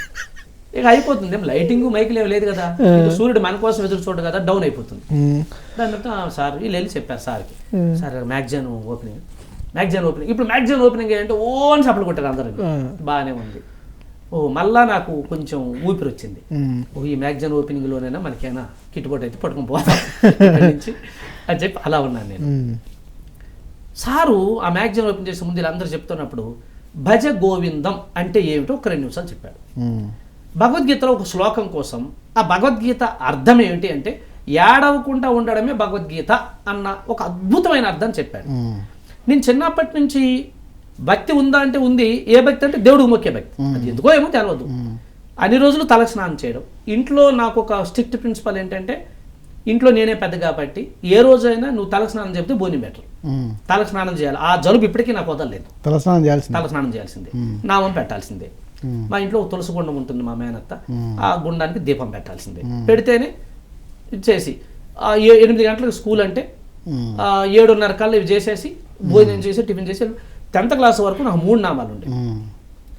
ఇంటర్మీడియట్కి వచ్చేటప్పుడు మరీ బాగాలేదు, ఒక నామం వచ్చింది, ఇది పండగ పబ్బాల్లో. ఈ కంప్యూటర్ నిధిలోకి వచ్చిన తర్వాత ఉన్న నామం పోయింది. ఇక అట్లాంటి ఈ పరిస్థితుల్లో ఇప్పటికీ మా నాన్నగారి నామం అంతా పెడతారు, మా వైపు అందరూ పెడతారు. అది వాళ్ళు ఏ టైంకి స్నానం చేసినా విష్ణు భక్తులు, అందరూ విష్ణు భక్తులు. అన్ని ఊర్లో శివాలయాలు ఉంటాయి, రామాలయాలు ఉంటాయి, బట్ ఈ నామం మాత్రం అలవాటు అవుతుంది ఆడ అందరికి. మొత్తానికి అయితే పత్రి సార్ మ్యాగజైన్ అప్పుడు కలిశాను. అది అందుకే ఏమంటారంటే ఫస్ట్ లుక్ ఏ సంవత్సరం 97 వచ్చేసింది, 97 వచ్చేసింది అప్పుడు ఫస్ట్ లుక్ 97. అదేదో అంటారు కదా, ఫస్ట్ మీటింగ్ బెస్ట్ మీటింగ్ అవ్వాలి, ఫస్ట్ మీటింగ్ వర్స్ట్ మీటింగ్ నాకు. అలా వచ్చిన తర్వాత ఇక ఆయన అక్కడే కూర్చున్నాడు, అక్కడే మ్యాగజైన్ ఇలాగా అట్ట చింపేశారు, రిలీజ్ అయ్యా అంటున్నాడు. నేను ఏదో ఊహించాను దీనికి, ఈ పుస్తకం రాసిన పొగుడతారు, పుస్తకం ప్రింట్ చేసిన పొగుడతారు, ఏమీ లేదు అక్కడ. ఇది చప్పలు కొడేస్తున్నారు, ఓకేనే అన్నారు. ఇదేంటి ఇలా అయిపోయింది, మన కళ అంత ఎలాగ నేర్పింది. సర్లే అబ్బాయి ఏదో లాస్ట్ మినిట్లో చూద్దాం, ఏం ఇస్తాడేమో చూద్దాం, ప్రసాదం మీద పోతాడు. ఏం లేదు, పిలిచారు, పిలిచి ఆర్డర్ చెప్పారు, సార్ ఈయన సార్ ఈ మ్యాగజైన్ ప్రింట్ చేయించారు. ఆ గ్రేట్ అయ్యా సపలు కొట్టాను, మళ్ళీ అందరూ సపలు కొట్టారు, ఏమొస్తుంది నాకు సపలు కొడితే. ఆ బుక్ ఒకటి ఇచ్చారు, ఈ బుక్ ఎందుకు నాకు ఆల్రెడీ 3 సార్లు వచ్చింది అప్పుడు. సరే అనుకున్నాను, అందరూ పట్టుకొని లేచారు, ఎలా ఉంది అన్నారు, బాగుంది అన్నాను. ఈ నేను బాగుంది అన్నానో లేదో ఆ పక్కన్న డాక్టర్ సాయిరాము, అనంతు, డాక్టర్ శ్రీనివాసు అయితే మీ దగ్గర పెట్టండి సార్ అన్నారు. ఏంటిది? ఈ క్లాసు. నాకు నెత్తిమ ఎప్పటికి పోయిందంటే ఇలా పెట్టాలా, ఇది ఎవరి వల్ల అవుతుంది? స్వామీజీలు అంటే దూరంగా ఉండాలి, 6 అడుగులు 10 అడుగులు దూరంలో నమస్కారం పెట్టాలి. ఈయనేమో అందరూ మీద పడిపోతున్నారు, ఎలా పెట్టాలంటే ఎవడివేం క్లాసు. అందులోకి ఈయనేం చెప్పట్లేదు, కళ్ళు మూసి కూర్చోబెడుతున్నాడు. ఇది ఏం పెట్టాలి, అయ్యి బాబు ఇది ఎలా పెట్టమంటున్నారు, మన వల్ల ఏం కాదు, చూద్దాంలేండి సార్ ఎప్పుడైనా అని. అక్కడ ఫస్ట్ మీటింగ్. 3 days తర్వాత శ్రీకాకుళంలో ఒకరోజు మధ్యాహ్నం 12 గంటలకి మొత్తం బ్యాచ్ వచ్చేసారు మా ఇంటికి. ఏంటి ఇలా వచ్చారంటే, బాగుంది అన్నారు కదండి. బాగుందంటే ఏం చేయాలి ఇప్పుడు? క్లాస్ పెట్టాలి. నా వల్ల కాదు, జనాలను ఎలా పోగు పెడతాం? అప్పుడు ఏం చేయాలనేటప్పటికీ బద్ధకస్తుడు పక్కన భగవంతుడు కొన్ని రోజుల పాటు ఉంటాడు. పెద్ద వర్షం పడిపోయింది, నిన్న హైదరాబాద్లో పడినట్టు. అంతే, వర్షం పడిపోయింది, లేకపోతే నేను పెట్టి ఉండేవాడిని, మరి ఏమనుకోవద్దని ఆ రాత్రి నుంచి నెక్స్ట్ డే ఉదయానికి బస్సు ఎక్కించి పంపించాను. బస్సుల్లో తిరిగేవారు అప్పుడు సార్. అలా వీళ్ళు వైజాగ్ వచ్చినప్పుడు అంతా అదే పనిగా శ్రీకాకుళం వచ్చాడు. ఒకరోజు నేను ఏదో ఒకటి చేసి ఆ క్లాస్ తప్పించాను. అలా 2 సంవత్సరాలు తిప్పాను సార్. నేను క్లాస్ చెప్పలేదు, అది క్లాస్ అని నాకేం తెలుసు, అదేమిటో తెలియదు. ఇక తర్వాత ఏంటి ఎలా తిరుగుతున్నారు. ఈ లోపు నేను కొంత దగ్గర అవ్వడం, కొంత దూరం అవ్వడం, కొంత అనుమానం, కొన్ని ఆశ్చర్యాలు. ఏంటో పత్రికారు అప్పటికి 1 year బట్టి భోజనం చేయట్లేదండి. భోజనం చేయట్లేదు, మనిషి భోజనం చేయకుండా కూడా ఉంటాడా? ఇది అయితే ఇందరు ఏదో శక్తి ఉంది. అలానే ఇలా కనీసం ఒక నమస్కారం పెట్టరు, ఒక నామం పెట్టరు, ఒకరికి ఎవరికి అక్షంతలు ఎవరు, ఒక పూలు లేవు. వీళ్ళు ఆధ్యాత్మికత అంటే నమ్మే పరిస్థితి. నేను నమ్మట్లేదు, పక్కోళ్ళని కూడా నమ్మించలేదు నేను. అంతే కదా. వీళ్ళు వస్తున్నారు, మనకేమి వేరే ఖర్చు లేదు, వాళ్ళే వస్తున్నారు, వాళ్ళే వెళ్ళిపోతున్నారు. రానిలే, ఏమైతే ఇంత భోజనం పెడుతున్నాం, మాంసాహారం తినకూడదని కూడా నాకు తెలియదు, వీళ్ళు తినరని. లక్కీ ఏంటంటే వీళ్ళు వచ్చిన టైంలో మేము వండలేదు, మిగతా వాళ్ళందరూ భోజనం చేస్తున్నారు. ఒకసారి కర్నూలు నుంచి వస్తారు పాలు, వీళ్ళందరూ. ఇంకోసారి ఇంకెవరో వస్తున్నారు. ఏంటి బ్యాచ్ చూస్తే చాలా యంగ్ ఉన్నారు, అందరూ డాక్టర్లు, బాగా చదువుకున్న వాళ్ళు. వాళ్ళని చూస్తే నమ్మబుద్ధి వేస్తుంది, దీన్ని చూస్తే నమ్మబుద్ధి వేయట్లేదు. ఒకసారి ఏమైందంటే, అప్పుడప్పుడు నేను ఎప్పుడైనా మధ్యాహ్నం ఇంటికి వచ్చి చూస్తే ఏం చేస్తున్నారు వీళ్ళు చూద్దామని వెళ్తే మాట్లాడుకుంటేవారు, తెల్లవారులు మాట్లాడుకుంటేవారు, పడుకునేవారు. ఏం మాట్లాడుతున్నారు అబ్బాయి వీళ్ళు ఎంతసేపు అని చూస్తే, పైలోకాలు, ఆ పైలోకాలు, మరణాంతర జీవితాలు. ఏమి వీళ్ళకేమి ఒక ఫ్లాట్ దొరుకుతుందా, ఇల్లు వస్తుందా, ఇదేమి పెళ్లి గురించో సంపద గురించో లేదంటే ఉద్యోగం గురించో ఎవరికైనా చెప్తామంటే నేను పిలుస్తాను అందరిని, రండి మా ఇంటికి స్వామీజీ వచ్చాడని. వీళ్ళందరూ చచ్చిపోయిన తర్వాత ఎలా ఉంటామని చెప్తారు. చచ్చిపోయిన తర్వాత ఎలా ఉంటే దానికి వీళ్ళు చెప్పడం ఎందుకు? ఎవడు నమ్ముతాడు? వీళ్ళని ఎలా నమ్మించాలి? క్లాస్ అంటున్నారు, ఏమని పెట్టాలి?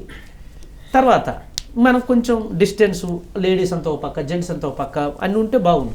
వీళ్ళు రాకముందు అందరు చేతులు వేసుకుంటున్నారు, ఏమని చెప్పించాలి? ఇది ఇట్లా ఉండేది. అలాగే నాకు ఎక్కువ ఫోకస్ కూడా నేను గురువు కోసం ఎతకట్లేదు. కొద్ది రోజుల తర్వాత ఎన్నోసార్లు వస్తున్నారు, అబ్బాయి ఏదో ఒకటి పెట్టేస్తే పోయిందని. నేను మా కాలేజీలో చైతన్య కాలేజ్, అక్కడ నేను computer head of the department. ఆ పిల్లలందరూ చెప్పాను, నా చేతిలో 50 మార్కులు ఉంటాయి. నా వయసు ఎలాంటిది, నా దగ్గర చదువుకుంటున్న వాళ్ళకంటే నేను ఒక 2-3 సంవత్సరాలు పెద్దవాడిని అంతే. అందరూ మామ అలా అంత బ్యాచ్. అంటే చెప్పాను, ఒక స్వామీజీ వస్తున్నారు ధ్యానం చెప్పడానికి, అది ఏం చెప్తాడో నాకు తెలియదు, కానీ చాలా అద్భుతం, ధ్యానం అంటే చాలా మంచిది కదా, మీ అందరికీ తెలుసు. మీ అందరూ మీ పేరెంట్స్ని తీసుకొస్తే మీ వైవా మార్కులన్నీ వేస్తాను రా, ఇక్కడ నేను పాస్ చేస్తాను, ఎందుకంటే అన్నీ నా చేతిలోనే ఉంటాయి. క్వశ్చన్ పేపర్ అన్నీ నేనే కదా. సో వాళ్ళు ఏం చేశారు, నా దగ్గర మార్కులు కొట్టడానికి వాళ్ళ చుట్టాలను కూడా తీసుకొచ్చారు. కాలేజీలో పేరెంట్స్ మీటింగ్లో తయారైంది. So college mic, college light, college everything పెట్టేశాను, మేడ మీద వదిలేశాను. నేను కింద వచ్చి కంప్యూటర్ ల్యాబ్లో పని చేసుకుంటున్నాను. 6 గంటలు స్టార్ట్ అయింది, 9కి అయింది. అందరూ దిగి వచ్చి ఎంతో ఆత్మీయంగా వచ్చి నన్ను కౌలించుకొని, అద్భుతం సార్, ఏం సార్ అది, మా జీవితాలు ధన్యమైపోయినాయి అంటే, ఎంత తప్పు పని చేశాను రా నేను. ఎందుకంటే 2 సంవత్సరాలు వేస్ట్ చేసుకున్నాను, ఒక్క దెబ్బకి ఇంత పేరు వచ్చింది నాకు, ఇంకా లాభం లేదు అని వాడుకోవాలని చెప్పేసి ఇక ఎక్కడ ఖాళీ ఉన్నా నేను డేట్లు ఇచ్చేవాడిని. అలా శ్రీకాకుళంలో ఆ రోజుల్లోనే ఇక డేట్లు ఇవ్వడం, క్లాసులు పెట్టించడం, ప్రెస్, మీడియా, పబ్లిసిటీ. నాకు ఖర్చు తక్కువ, పేరు ఎక్కువ. ఇక నాకున్న పరిచయాలకి ఎస్పీ, కలెక్టర్, కేంద్ర మంత్రి, ఎమ్మెల్యేలు, చీఫ్ గెస్ట్లు, నాకున్న సరదా అంతా గుల అంతా వేల పేరుని పెట్టి తీసుకుంటేటోళ్ళు. నేనేం ధ్యానం చేసేటోళ్ళు.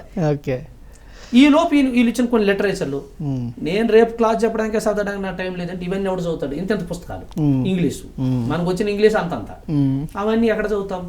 చార్ట్లు ఇచ్చారు, ముఖర్జీ గారు ఇచ్చిన చార్ట్లు, 18 ఆధార సూత్రాలు, ధ్యానం ఎలా చేయాలి, అవన్నీ నా ఆఫీసులో ఎదురుగా పెట్టుకున్నాను చుట్టూ. ఈ మహాత్మా గాంధీ, నెహ్రూ ఫోటోలు పెట్టుకున్నాడు, నవ్వుకుంటూ బాగున్నాయి ఇవన్నీ, ఇవి ఇప్పుడు ఉపయోగపడతాయి, ఇప్పుడు కాదు. అట్లా నన్ను ఎప్పుడు పత్రిక ధ్యానం చేయమని పుష్ చేయలే. అలా ప్రారంభమైంది. దీంతో పాటు నెమ్మదిగా బీపీ కూడా స్టార్ట్ అయింది. ఎలా? ఈయన క్లాస్కి వెళ్ళి క్లాస్ చెప్పేసి వచ్చేకుండా వెళ్ళిన అక్కడల్లా ఏదో ఒక తగు, ఎవరినో కొట్టడం. క్లాస్ అయిపోయిన తర్వాత ఇది మీడియాకి ఎక్కడ తెలిసిపోద్దని నా భయం, మళ్ళీ మీడియాని మేనేజ్మెంట్ చేయాలి. ఈయన చెప్పేటోడిని, స్వామీజీ పలానాలు వస్తున్నారు, అక్కడ కొంచెం గౌరవంగా చెప్తే మీరు కోపొద్దు స్వామి. వాళ్ళందరూ వచ్చి నాకు ఫోన్ చేసి అడిగాడు, సార్ ధ్యానం చేస్తే బీపీ తగ్గుతుంది అంటున్నారు కదా, ముందు ఆయన ధ్యానం చేయమని. నేను ఏమిటి ఆయనకి అంత బీపీ, అంత కోపం ఏంటి, స్టేజ్ మీద కొట్టేసేవాడు అందరూ. అట్లా ఆ బ్యాలెన్స్ అదే బహుశా నాకు అలవాటు అయిపోయింది. ధ్యాన మహాచక్రాలకు వచ్చి ఆ స్టేజ్ మెయింటైన్ చేసే సమయానికి ఆ స్టేజ్ మీద ఎంత గందరగోళం జరుగుతున్నా, అందరూ బిక్క చచ్చిపోయినా, నేను మాత్రం నెక్స్ట్ సన్మానానికి రెడీ చేసుకుంటుంటాను. అందరూ అంటారు నీకు భయం ఉండదు, ఎందుకంటే ఇవన్నీ మాకు ఎక్సర్సైజ్ అయిపోయినాయి. అక్కడ అమ్మా నాన్న గురించి చెప్పడం జరిగింది, అయితే మీ వైఫ్ మీ పిల్లల గురించి చెప్పండి. పెళ్లి చేసుకోవాలి అనుకున్నప్పటికీ నేను పూర్తి ధ్యానిని. పత్రికారితో తిరుగుతూ ఉన్నాను. నాతోటి మిత్రులు వంశీ, సతీషు, నాకున్నప్పుడున్న ప్రొఫైల్కి ఎందుకు ఇంకా నువ్వు లేట్ చేస్తున్నావు, పెళ్లి చేసుకోవాలి అని ఎంతోమంది అమ్మాయిల్ని, మేము బేసిక్గా కంప్యూటర్ ఇన్స్టిట్యూట్ కాబట్టి చక్కటి అమ్మాయిలు, స్టూడెంట్స్ ఎవరినో ఒకరిని చూస్ చేసుకొని చేసుకోవాలి కదా, లైఫ్ సెటిల్ కావాలి కదా. ఇంకా ఇప్పుడు ఇంకేముంది ఇబ్బంది నీకు, you are in well settled, so ఎందుకు పెళ్లి చేసుకోవట్లేదు అని ఎవరెవరినో చూపించడం, ఒత్తిడి చేసేవాళ్ళు. పెళ్లి చేసుకోబోయే అమ్మాయి ముందు నన్ను అర్థం చేసుకోవాలి, నేను శాకాహారిని, మా కులంలో శాకాహారులు పూర్తి అమ్మాయిలు ఉంటారని అనుకోవడానికి లేదు. సో అలాంటి పరిస్థితుల్లో లవ్ మ్యారేజెస్ అంటే అరే ఇంత పేరు, ఇంత ఇది ఉండి ఏమో లవ్ చేసేసి పెళ్లి చేసుకున్నాడు అన్న అది కాస్త పేరెంట్స్ చూసి, మన పెద్దలు చూసిన కుటుంబం పెళ్లి చేసుకుంటే బాగుంటుంది అన్నది కొంత లేట్ అవడానికి ఒక కారణం. వాళ్ళంత తొందరగా పెళ్ళి అవ్వలేదు నాకు, వాళ్ళు చాలా ఎర్లీగా పెళ్లి చేసుకున్నారు. రెండు, పెళ్లి మీద అనేక భయాలు కూడా ఉన్నాయి. అంతేలే, ఆబ్వియస్లీ. తర్వాత చుట్టుముట్టు సమాజం చుట్టూ సమాజంలో అనుకుంటున్నారు ఈయన వెల్ సెటిల్డ్ అయిపోయాడని. కానీ నీకు తెలిసే నాకు ఇంకా సెటిల్డ్ కావాలి, నేను అనుకుని వెల్ సెటిల్డ్ కాదు అన్నది నా ఆలోచన. అప్పుడుకున్న పేరు, పలుకుబడి, సంపద అన్ని ఉన్నా ఈ దీంతో పెళ్లి చేసుకుని జీవితకాలం హాయిగా ఉండిపోవచ్చులే అన్న భరోసా లేదు. అందరూ అనుకుంటున్నారు అట్లా, బయటికి చెప్పలేము. అయితే ఆ వెతుకులాట్లో ఉండగా పత్రికారికి కూడా 2-3 సార్లు మన వాళ్ళు చెప్పారు, సార్ నందా పెళ్లి చేసుకోవట్లేదు సార్. ఎవరో మా అమ్మో లేదా మా నాన్నో ఎవరో వాళ్ళకి చెప్పుంటారు, మీరైనా చెప్పండి అయ్యా వాడిని కాస్త పెళ్లి చేసుకోమని చెప్పి. పల్లెల్లో ఎలా ఉంటదంటే ఎవరు అబ్బాయి అయినా పెళ్లి అవ్వకపోతే ఇంట్లో వాళ్ళకంటే ఊరందరూ బాధ ఎక్కువ. ఎందుకు చేసుకోవట్లేదు, ఈ వీడేమైనా లేపుకొస్తాడు ఎవరినైనా, మొదలై తిరుగుతున్నాడు, అయ్యో అంతమంది అమ్మాయిలు అబ్బాయిలు వస్తున్నారు, ఇప్పటికి చేసుకుని ఉంటాడులేని ఒకళ్ళు, ఎవరు ఊహ వాళ్ళది. ఈ వీటికి కౌంటర్ చేయాలని ఇంట్లో వాళ్ళ ప్రయత్నం, ఈ వీళ్ళందరికీ చెప్పి ఏదో పెళ్లి చేద్దామని మన ఫ్రెండ్స్ ప్రయత్నం, వీళ్ళందరూ వాళ్ళ కాకపోయేటప్పుడు పత్రికారికి చెప్పడం. పత్రికారు పెళ్లి అన్నది ఆయనకి ఆ నమ్మకం వచ్చినప్పుడు అయిపోద్దులేవయ్యా అని చెప్పి అట్లా జరుగుతున్న ప్రయాణంలో నాకు ఒక కొంచెం పల్లెటూరు అమ్మాయి, చదువుకున్న అమ్మాయి, మా ఇంట్లో వాళ్ళని హాయిగా చూసుకొని నేనైతే ఊరు వదిలి వెళ్ళాలని నేను అనుకోలేదు. ఎందుకు ఆల్రెడీ వెళ్ళాలనుకుని వెళ్ళి మళ్ళీ తిరిగి వచ్చేసాను కదా, ఇంకా ఊరు వదిలే సావో రేవో ఇక్కడే ఉందాం. అప్పటికి నేను మొదట వెళ్ళినప్పటికీ నాకు అంత పెద్ద పేరేం లేదు, కానీ ఇప్పుడు ఆల్రెడీ ఒక ఎస్టాబ్లిష్ అయ్యాం. ఇప్పుడు వీళ్ళంతా వదులుకొని నేను ఇది గౌరవంగా చూసుకునే అమ్మాయిని చేసుకుంటే బాగున్ను అన్న వెతుకులాటలో ఈ అమ్మాయి మాకు రిలేటివ్ కాదు, మా దగ్గర ఊరు. సో మధ్యవర్తులు ఉంటారు కదా, వాళ్ళ ద్వారా రావడం జరిగింది. అప్పటికి 3-4 సంబంధాలు వచ్చాయి, అన్ని పోలీస్ సంబంధాలే. వీళ్ళింటికి కూడా పెళ్లి చూపులకి వెళ్ళాం. మా మిస్సెస్ వాళ్ళ అమ్మమ్మ మా బావు పెద్ద పోలీసు, వాళ్ళ ఇంటి దగ్గరికి వెళ్ళి మీరు మాట్లాడుకొని పెళ్లి చేసుకోవాలి. పెద్ద పోలీసు అంటే నేనేమనుకున్నాను, హెడ్ కానిస్టేబుల్ విజయవాడలో ఉంటున్నాడు, హెడ్ కానిస్టేబుల్ ముసలోడై ఉంటాడు అనుకున్నాను నేను. హైదరాబాద్ నుంచే నేను పెళ్లి చూపులకి వెళ్ళాను. మా ఊర్లో కొంచెం పెద్ద మనుషులందరూ విజయవాడ వచ్చారు. రైల్వే స్టేషన్లో కలుసుకున్నాక ఒక పోలీస్ జీప్ వచ్చింది. జీప్ వచ్చి క్వాలిస్ పెద్దది వచ్చి వెళ్ళాలంటే అప్పుడే డౌట్ వచ్చింది. పెద్ద పోలీస్ అంటున్నాడు, వీళ్ళు డ్రైవరు కట్టేటి ఈ వెహికల్ పంపించారు, పోలీస్ వెహికల్. ఇది చూస్తే తిన్నగా తీసుకెళ్ళి ఆయన అప్పుడు ఒక ఏసీపీ విజయవాడ. ఆయన ఎవరు అంటే మా మిస్సెస్ని కి మేనమామ, ప్లస్ ఆయనకి పిల్లలు లేరు కాబట్టి వీళ్ళందరినీ పెంచుకుంటూ వాళ్ళ కుటుంబంలో ఉన్న ఆడపిల్లలందరినీ వాళ్ళు ఏదో చేస్తున్నారు. ఇక అలా సెట్ అయింది. ఓకే. నేను శాకాహారిని, వాళ్ళ ఇంట్లో అందరూ మాంసాహారులు. సరే పెళ్ళి అనుకున్న వెంటనే పెళ్ళి అయిపోదు కదా, 4-5 మాసాలు సమయం ఉంటుంది కదా. ఈ అమ్మాయి ఏ డిగ్రీ కాలేజీలో అయితే చదువుతుందో ఆ కాలేజీకి ఎఫిలియేషన్ మెంబర్ నేను, ఆ కాలేజీకి ఎగ్జామినర్ని. వాళ్ళందరూ ఆట పట్టించారు, మీ ఆయనేనంట కదా, మీ ఆయన వచ్చాడు, మీ ఆయన వచ్చాడు, మీ ఆయన వచ్చాడు, ఇంకేం నువ్వు పాస్ అయిపోతావు, నీకు పాస్ చేస్తాడు అట్లా. ఆ రోజు నా కారులో నేను వెళ్ళినప్పుడు వేరే ఫంక్షన్కి వెళ్ళాల్సి ఉండి మా ఇన్స్టిట్యూట్లోను మా ఆఫీస్లో ఉన్న అమ్మాయిలను కూడా నా కారులో తీసుకెళ్ళాను. తీసుకెళ్ళినప్పుడు ఈ కారులో ఈ లేడీస్ అందరూ కూడా దిగడం ఆ కాలేజ్ అంతా చూసింది, ఒకరు కాదు. అప్పుడు పెళ్ళి అవ్వకముందు ఎలా ఉన్నాడు, పెళ్ళైన తర్వాత ఇంక నీకేం దొరుకుతాడు అని వాళ్ళు భయపెట్టారు. దాంతో మళ్ళీ పెళ్ళి చాలా కష్టంగా, అంటే దొరుకుతాడా ఉంటాడా ఈ మనిషి నీతోని, నువ్వేం చూస్తే ఇంత అమాయకంగా ఉంటావు, ఏదో చూడు అది ఎట్లా అని భయపెట్టారు. అట్లా పెళ్ళి అయింది, తను డిగ్రీ చదివింది. మరి పెళ్లి చేసుకున్న మరుక్షణం నుంచి తను పూర్తి శాకాహారిగా ఉంది. ధ్యానం, నేను ఊరికి ధ్యానం చెప్పుకొని తిరుగుతుంటాను కానీ నేను అంతగా పెద్ద ధ్యానం చేసిన దాఖలు లేవు. ఒక ప్రయాణంలో నేను ఒకసారి 18 గంటలు ధ్యానం చేశాను అరుణాచల విరూపాక్ష గుహలో. That is my highest meditation. That is 1 day. That is my ultimate record.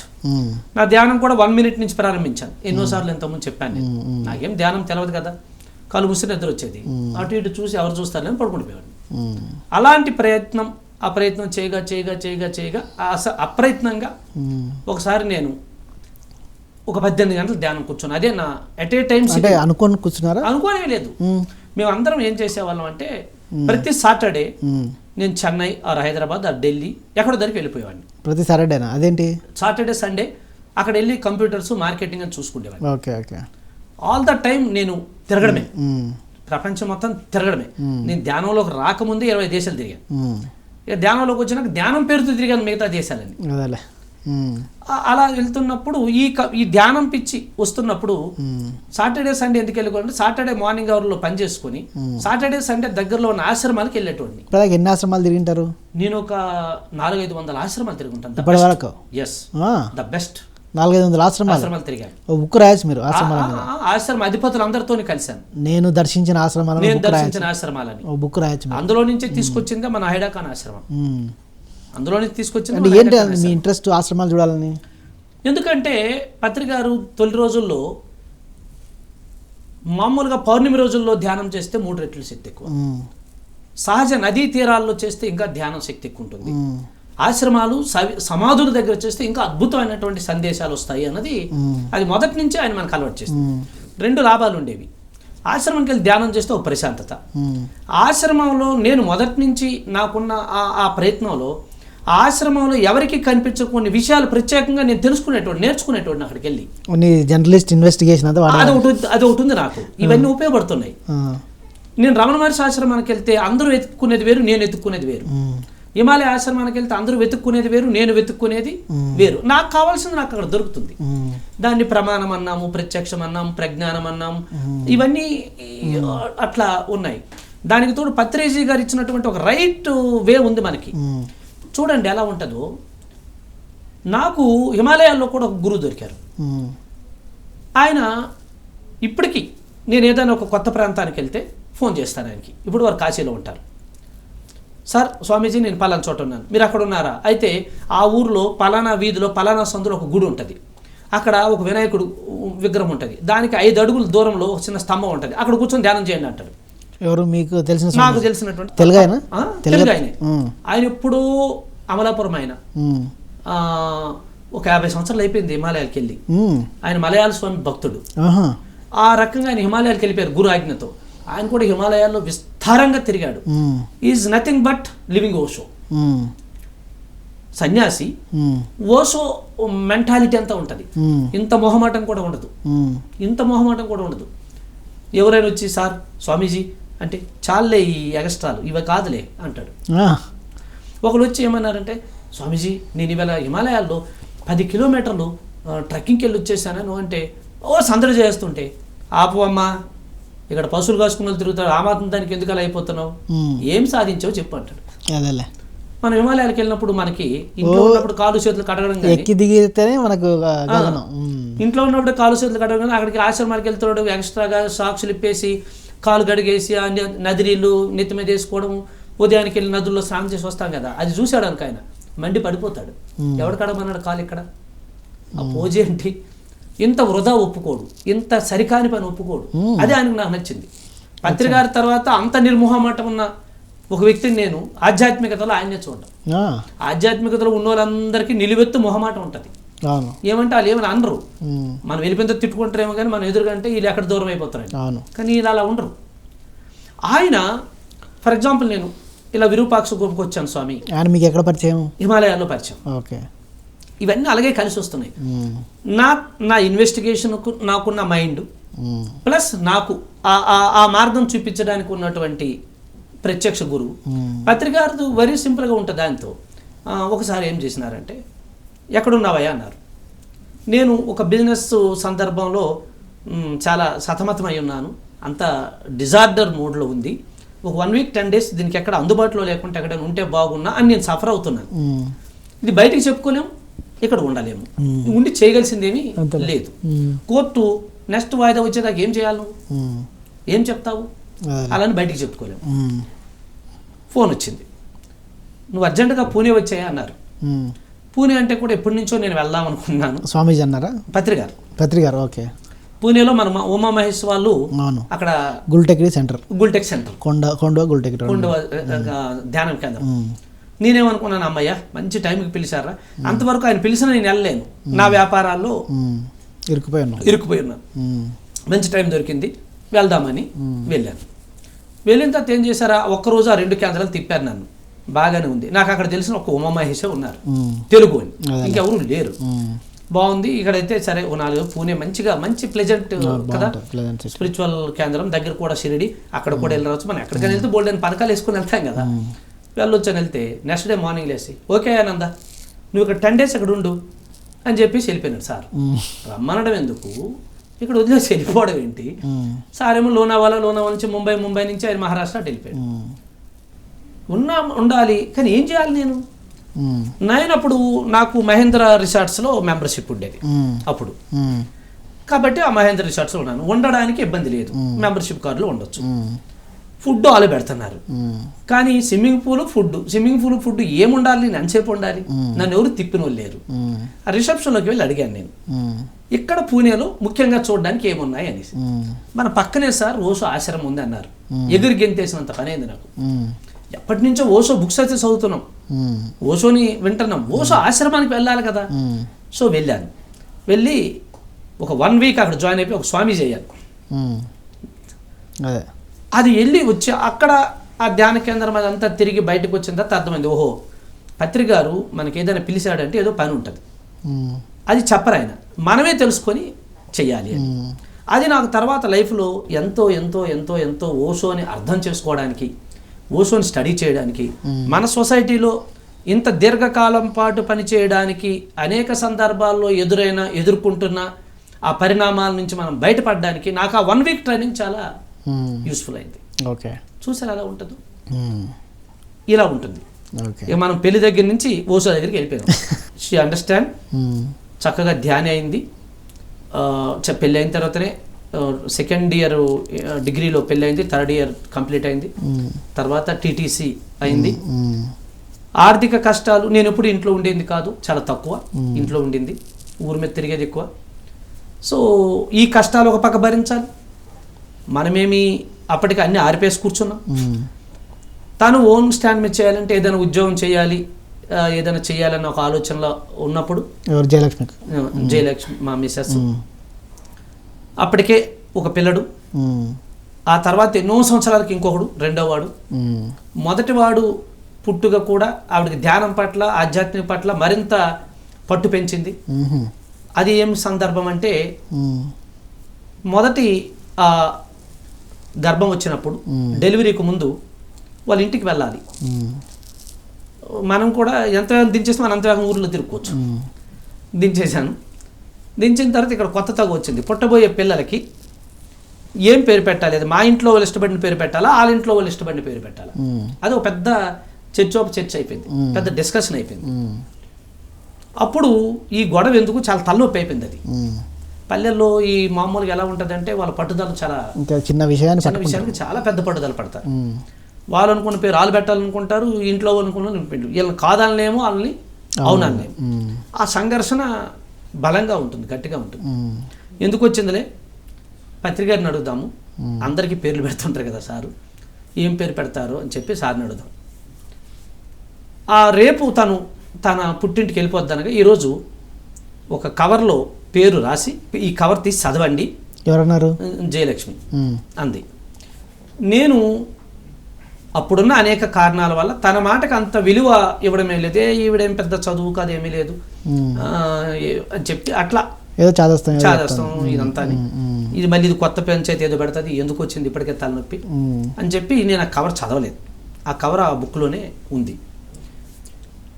నేను పత్రికారితో ట్రెక్కింగ్ ఒకటి ఆర్గనైజ్ చేయవయ్యా తూర్పు తీర కనుమల్లో అంటే, నేను ఎక్కడ దాకా వెళ్ళిపోయినాను, ఛత్తీస్గఢ్ వెళ్ళి అక్కడ ఒక పెద్ద వాటర్ ఫాల్స్ ఉంటాయి, చిత్రకూట్ వాటర్ ఫాల్స్. అక్కడ స్నానం చేస్తున్నాం. స్నానం చేసి 10 నిమిషాల ముందు పత్రికారు ఫోన్ చేశారు, ఏమయ్య అక్కడ పత్రికారు చూడమంది ఏంటి, మన్యసీమ ఏరియాలో ట్రెక్కింగ్ స్పాట్స్. నేను అక్కడికి వెళ్ళిపోయినాం, ఛత్తీస్గఢ్ దాకా వెళ్ళిపోయినాం. నేను, సతీష్, వంశీ, మోహన్ రెడ్డి, మా ఫ్రెండ్స్ అందరూ వెళ్ళిపోయినాం. ఏమో ఎక్కడికి వెళ్ళాలంటే, సార్ ఛత్తీస్గఢ్లో చిత్రకూట్ వాటర్ ఫాల్స్ అంటే, అక్కడ దాకా వెళ్ళారా, అవునా, ఓ పని చేయండి అయ్యా, మరొక 4 అడుగులు వెళ్ళిపోయింది, పాకిస్తాన్ వస్తుంది అన్నాడు. అరే కాదు సార్ అంటే, మిమ్మల్ని నేను చూడమంది ఒరిస్సా యువతలయ్యా, ఆంధ్ర పరిసర ప్రాంతాల్లో, ఛత్తీస్గఢ్ దాకా ఎందుకు వెళ్ళారు అని సార్ దెబ్బలాడి, సరే వెంటనే బయలుదేరండి, ఇంకా డోంట్ డిలే అన్నాడు. ఇంకా ఆయన చెప్పింది కూడా వెళ్ళాయి. సార్ తిట్టాడే భలేని ట్రెక్కింగ్ అని, పోదాం వెనక్కి పదండి అని సర్దుకోబోతున్నాం. నాకు ఫోన్ వచ్చింది, మా చెల్లి ఫోన్ చేసింది శ్రీకాకుళం నుంచి, అన్నయ్య నీకు ఒక కూతురు పుట్టింది, చాలా నల్లగా ఉంది అని చెప్పేసి, అంటే ఆట పట్టించడానికి. ఎవరు పుడితే ఏమైంది, పోనీలే హ్యాపీ, అయితే నువ్వు ఎక్కడ ఉన్నట్టు, నేను చాలా దూరంలో ఉన్నాను, నేను రేపేళ్ళకి వస్తాలే అని చెప్పాను. అంటే పిల్లలు పుట్టేటప్పుడు కూడా నేను అక్కడ లేకపోయినప్పుడు ఆ భార్య క్షోభ ఎలా ఉంటుందో అర్థం చేసుకోవచ్చు. So we never care that feelings. సాధారణంగా పెళ్ళి అయిన తర్వాత వాళ్ళకి కొన్ని ఫీలింగ్స్ ఉంటాయి. సో మనకేమో ఆ ఫీలింగ్స్ పట్టవు, అది మన పనిలో మనం ఉంటాం. వాళ్ళు ఏమనుకుంటారు, ఎక్కడో దగ్గర ఈ మనిషి అర్థం చేసుకోవడం అన్నట్టు ఉంటుంది, మనమేమో వీళ్ళకేమీ తెలియదులే అన్నట్టు ఉంటాం. అది ఒక సంఘర్షణ నడిచింది, కష్టమైంది అది పెళ్లి తర్వాత. ఎన్నో సందర్భాల్లో అసలు ఈ ధ్యానం అప్పుడు వ్యాపారంలో ఉన్నప్పుడు సరిగా ఉన్నప్పుడు పెళ్లి చేసుకోలేదు, పెళ్ళి అయిన తర్వాత పూర్తిగా ధ్యానం అని వచ్చి ప్రాబ్లమ్స్ మధ్యన ఈ ఎతుకులాటలు, అసలు పెళ్ళి ఎందుకు చేసుకున్నాం మనం అన్న భావన కూడా వచ్చేది. ఓకే పిల్లడు పుట్టాడు, తీసుకురావాలి, ఎక్కడ పెంచాలి? అలాంటి పరిస్థితుల్లో నేను ఊరు వదలక తప్పలేదు. ఎందుకు, ఇంట్లో తనను ఉంచి ఇంట్లో వాళ్ళని పెంచమన్న భావ్యం కాదు.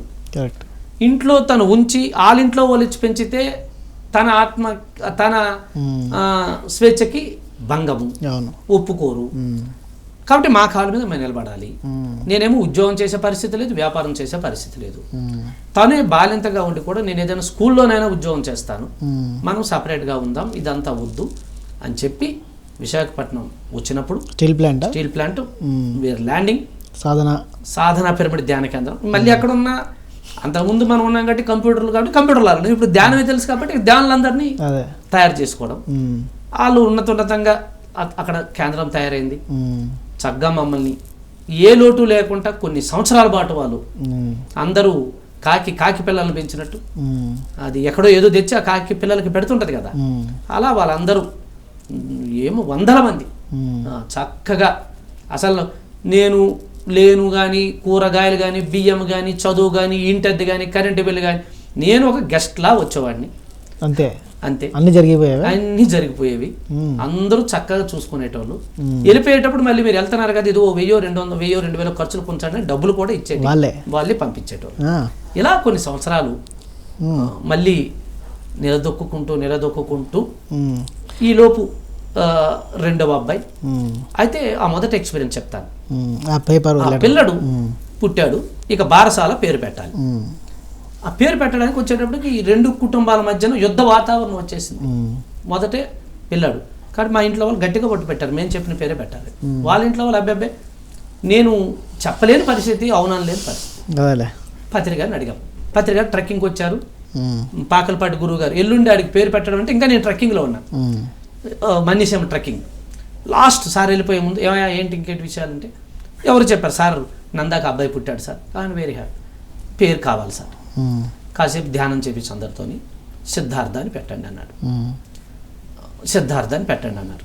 ఓకే సార్, ఇంకా సార్ చెప్పేశారు కాబట్టి మా ఇంట్లో వాళ్ళకి చెప్పొచ్చు. అప్పటికి మా అత్తారింటికి కూడా సార్ ఎవరో ఏంటో, ఆయనతో నేను తిరుగుతున్నానని, ఆయన ఒక స్వామీజీ అని ఆ మాత్రం ఐడియా ఉంది. వాళ్ళు కూడా యాక్సెప్ట్ చేశారు.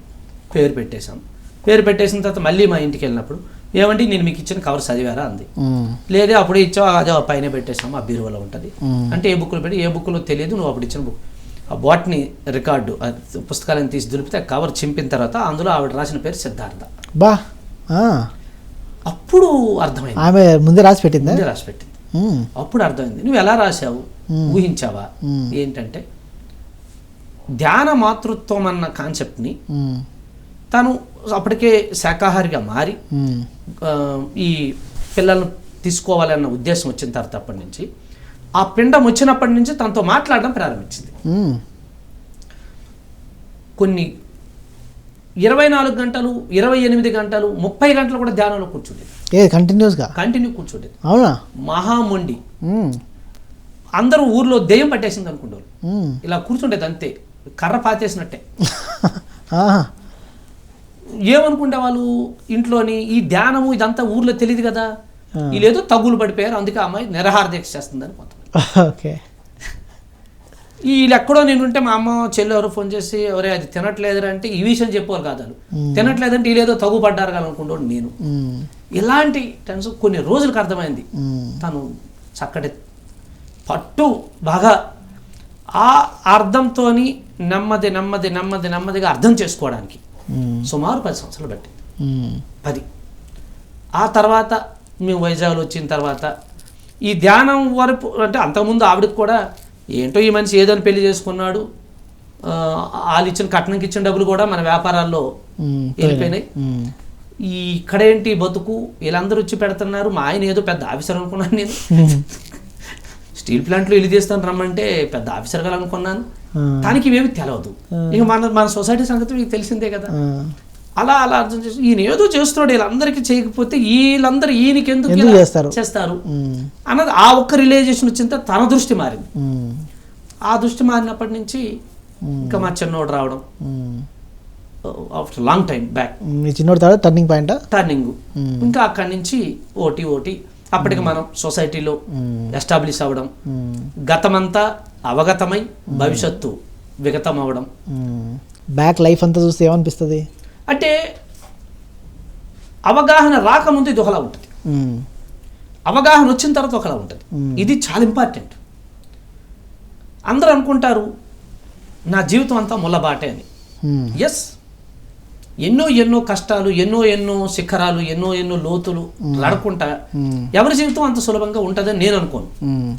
మనం అనుకోవచ్చు కాక అద్భుతంగా ఉండాలి, అలా ఉండాలి, ఎలా ఉండాలని మనం అలా ఉండడానికి ప్రయత్నించవచ్చు కాక, కానీ మన చేతిలో లేదు. బట్ ఇది ఎంతలా అద్భుతంగా ట్రిమ్ అయిపోయిందంటే నాకు అవంతా నాకు ముళ్ళ బాటలా ఉండదు, పూల బాటలా కనిపిస్తుంది. హిమాలయాలకు వెళ్తున్నాడు బాధపడుతూ తిరిగేవాడిని నేను. కానీ ఇప్పుడు ఏమనిపిస్తుంది, హిమాలయాలకు వెళ్ళడం వల్ల కదా ఇంత గొప్ప అవగాహన వచ్చింది మనకు అనిపిస్తుంది, ఇంతమందిని కలిసామన్న అవగాహన వస్తుంది. అయితే నాకు ఎప్పటికప్పుడు ఈ ప్యాత్ని అటు ఇటు తప్పిపోకుండా నన్ను సరైన మార్గంలో సరైన అవగాహన వైపు తీసుకెళ్ళడానికి పత్రికారి సహవాసం నాకు బాగా. మరి ఈ లైఫ్ టైంలో ఎందుకు కుదిరిందో ఎలా కుదిరిందో నేను వాంటెడ్లీ కావాలని కోరుకోలేదు. నాకేమో ఎవరు పత్రికారి కింద నువ్వు ఇయర్ సెక్రటరీ అని నాకేమో ఎవరు అపాయింట్మెంట్ ఇవ్వలేదు. నేను ఉంటాను అని చెప్పి నేను అపాయింట్మెంట్ ఇవ్వలేదు. నాకేమి ఉద్యోగం కాదు ఇది. పత్రికారితో కలిసి తిరిగే అవకాశం అలా వచ్చింది. అందరూ అనుకున్నారు పత్రికారికి ఈయన సెక్రటరీ అని. ఇంకా అదే నా వాస్తవానికి నేనేం సెక్రటరియల్ జాబ్ ఆయనకేమి చేయలేదు. తిరిగాం అంతే, కలిసి తిరిగాం. ఒక రకంగా సోల్ టాక్ కాబట్టి నాకే ఆయన సెక్రటరీలా పనిచేశారు. నందాకి బట్టలు లేవు, బట్టలు ఇప్పించాడు అయ్యా. సాయి కుమార్ రెడ్డితో ఎన్నోసార్లు బట్టలు కొనిపించాడు నాకు. అవునా? నందాకి మంచి బూట్లు ఇవ్వండి అయ్యా. లదక్ లేహ్ వెళ్ళినప్పుడు నేను లదక్ లేహ్ అంటే ఏదో ఒక ఊరని పిలిపినాను. నేను అక్కడికి వెళ్ళిన తర్వాత అర్థమైంది అది లదక్ లేహ్ అని. ఫస్ట్ టైం వెళ్ళినప్పుడు అక్కడ ఎలా ఉంటుంది, మన బట్టలు సరిపోయి నా దగ్గర ఏమీ లేవు, ఒక జత బట్టలు వేసుకుని వెళ్ళిపోయినా నేను. అప్పుడు అక్కడ అన్ని బట్టలు కొనిపించడం. నేను పత్రికారికి ఏంటి ఇష్టమా, ఎట్లా ఏంటి మీ రిలేషన్ ఏంటి? ఎంతో మంది ఉంటారు కదా సొసైటీ. అది ఫర్ ఎగ్జాంపుల్ పత్రికారికి మన శివప్రసాద్ ఉన్నాడు అనుకో, మీకు అనుబంధం ఏంటి అసలు? పత్రికారికి మన శివప్రసాద్ ఉన్నాడు, ఆయన లేకపోతే లేదుగా నున్నని చెప్పి ఆయన కంటికి రెప్పలా కాపాడుతాడు భోజనం విషయంలో. ఏ సమయానికి ఎంత అది ఎవరితోనైనా పోట్లాడుతాడు, దెబ్బలాడుతాడు, బట్ పత్రికారికి కావాల్సిన భోజనం. సాయి కుమార్ రెడ్డి ఉన్నాడు అనుకోండి, మిగతా ఏర్పాట్లన్నీ నేను ఈ రెండు చూడను. ఫ్లైట్ టికెట్ పత్రికారు ఉండితే నేను తింటాను, బట్టలు ఇప్పిస్తే వేసుకుంటా. అది కూడా వేసుకున్నాను నేను ఒకసారి, వేసుకున్నా కూడా. అది వేసుకుంటే నాకు ఇక కాల్ చివరి దాకా వచ్చింది. షెడ్ వేసుకోవాల్సిన పని లేదు, ఏ వదిలే ఆయనకి బాగలేదు అని. ఇప్పుడు అది లేదు. నేనేం పత్రికారికి ఎవరెవరితోనో మాట్లాడి ఫ్లైట్ టికెట్లు ఇప్పించి ఆయన చేసింది లేదు. తర్వాత కాలంలో ధ్యాన మహాచక్రాలు ఆర్గనైజ్ చేయడం ఇదంతా తర్వాత వచ్చింది. అప్పుడు ఎందుకు తిరుగుతున్నాం ఒక రకంగా. పోనీ అంతకు ముందు రోజుల్లో అంటే ఆయన నేను తిప్పే పరిస్థితి నాది, ఆర్థిక పరిస్థితి. ఇప్పుడు ఆయన నన్ను తిప్పాలి. మరి ఎందుకు తిప్పుతున్నారో నాకు అర్థం కాలేదు. నాకు కూడా ఏదో ఒక పని కావాలి, ఖాళీ ఉండలేను. ఈ జర్నలిజం ఇవన్నీ అప్పటికే బోర్ కొట్టేసి వదిలేశాను. ఈ రాజకీయాలన్నీ బోర్ కొట్టి వదిలేశాము. సొసైటీ మీద పనిచేయాలి. ఆ కన్స్ట్రక్టివ్ మెథడ్ అంతా అన్ని రోజులు వారితో పాటు అలా తిరిగి నేర్చుకోవడం. నాకు అప్పటికే జర్నలిజంలో ఉన్న అనుభవం. నాకేం జర్నలిస్ట్ అవ్వాలని కూడా లేదు. కాకపోతే ఈ సమాజంలో కొత్తగా కొన్ని రంగాలు వచ్చినప్పుడు ప్రతి పత్రిక ఆ రంగం కోసం కూడా కొంచెం ప్రజెంట్ చేయాలనుకుంటుంది, కాలమిస్ట్. అలా ఐటీ కాలమిస్ట్గా నాకు ప్రవేశం దొరికింది అందులో. అదే మీరు ఆల్రెడీ సాఫ్ట్వేర్ కాబట్టి, కంప్యూటర్లు కాబట్టి ఐటీ కాలమిస్ట్గా రాశాను కొన్ని పత్రికలకి. అవి చాలా ఆదరణ పొందాయి. దాంతో ఐటీ మనలో ఒక కమ్యూనిస్ట్ కూడా ఉన్నాడు కదా, మనలో ఒక సమాజకర్త కూడా ఉన్నాడు కదా, వాడు మేల్కొని ఈ రాజకీయాల మీద అవగాహనతో రాజకీయాలు, ప్రభుత్వ పథకాలు, తీరుతెన్నుల మీద రాశాను.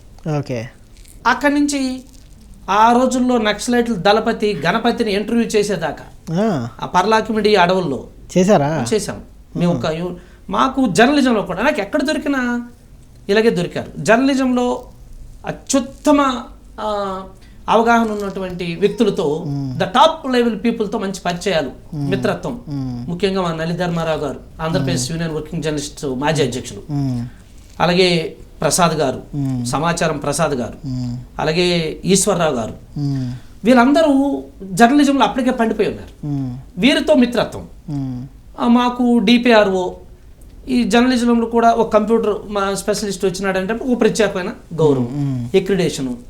కొన్ని ఆ తర్వాత నేను ఒక ప్రఖ్యాత అసోసియేటెడ్ న్యూస్ సర్వీసెస్లో అప్పటి నుంచి ఎప్పటి వరకు ఏఎన్ఎస్ న్యూస్ సర్వీసెస్లో ఈ సామాజిక రాజకీయ అభివృద్ధి పరమైనటువంటి అంశాల మీద ఎన్నో కథనాలు రాశాను. ఏ బాగా క్లిక్ అయినాయి, ఎన్నో సంచలనమైన. మీరు రాసిన దానిలో బాగా పేరు వచ్చింది ఏంటి? ఇంటి గుట్టు చాకలోడికి ఎరుక అంటారు కదా, అది ఎప్పుడు మర్చిపోకూడదు. మేము ఒక వ్యక్తిని 2 మాసాలు వెతుకుతున్నాం. ఆ వ్యక్తి ఇంట్లో ఉంటున్నాడు కానీ మాకు దొరకట్లే. ఆ వ్యక్తి ఇచ్చే రిపోర్ట్ అత్యంత కీలకం. ఆ వ్యక్తిని ఎన్నో రకాలుగా ప్రయత్నించాం. ఆఫీస్ నుంచి ప్రయత్నించాం, పరిచయాల నుంచి ప్రయత్నించాం, అధికారుల నుంచి ప్రయత్నించాం, అనధికారుల నుంచి ప్రయత్నించాం, కాపలా పెట్టాం, ఎవడి వల్ల కాలేదు. ఇక్కడేమో స్టోరీ రన్ అవుతుంది, నెక్స్ట్ వీక్ ఇవ్వడానికి ఏమి ఇవ్వాలో తెలియని పరిస్థితి. చాకల వాడిని పట్టుకుని వెళ్ళి నేను ఆయన ఫ్రెండు, నేను వచ్చినప్పుడు ఆయన ఉండట్లేదు, ఎక్కడికి వెళ్ళాడంటే ఆయన చెప్పేశాడు అడ్రస్. అందుకు ఇంటి కొట్టు సాకలోడికి ఎరుకంటారు. జిల్లాలో సాగునీటి వనరుల మీద, ప్రభుత్వ పథకాల మీద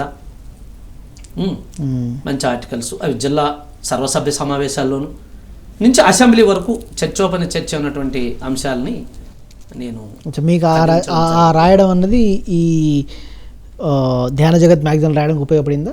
అది రాయడం అనేది ధ్యాన జగత్ మ్యాగజైన్లో కొన్ని సంవత్సరాల పాటు నేను పత్రికతో తిరగడం వల్ల టూర్ డైరెక్టర్లే కార్యక్రమాలని ప్రజెంట్ చేయడం అనేది కొత్త వరడు సృష్టించాం మనం. అంతవరకు ధ్యాన జగత్లో కొన్ని ఫోటోలు వేసి ఒక ఆర్టికల్ ఫలాంచడం, కానీ దాన్ని ఒక ఆర్టికల్గా ఐటమ్గా ప్రజెంట్ చేసే తీరు అక్కడ వచ్చింది.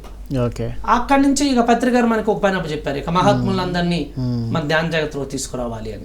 అట్లా ఆ ప్రయాణం అక్కడ ప్రారంభమైంది నా హిమాలయాల జర్నీ. అంతకుముందే ఎప్పుడో పత్రికతో పరిచయం ఉన్న రోజుల్లో ఉదయం కలిసేవాళ్ళం, ఇప్పుడే కలుస్తాం సార్ అని మళ్ళీ సాయంత్రం ఏదో ఊర్లో కలిసేవాళ్ళం. ఉదయం వైజాగ్లో కలిసేవాళ్ళం, సాయంత్రం పలాసలోనో కాకినాడలో కలిసేవాళ్ళం. అదేంటయ్యా ఉదయం అక్కడ కలిసే కదా, ఉదయం సాయంత్రం ఎక్కడ కలిసేవాడి, నువ్వు చూస్తే హిమాలయన్ గోట్ లాగా ఉన్నావని అప్పుడే ముద్దు పేరు పెట్టారు, హిమాలయన్ మేక.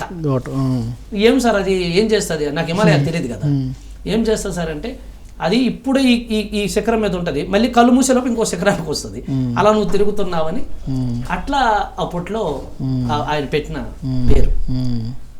బట్ మీకు ట్రావెలింగ్ అంటే ఇంట్రెస్ట్ బేసికల్గా నా ట్రావెలింగ్ ఇష్టం.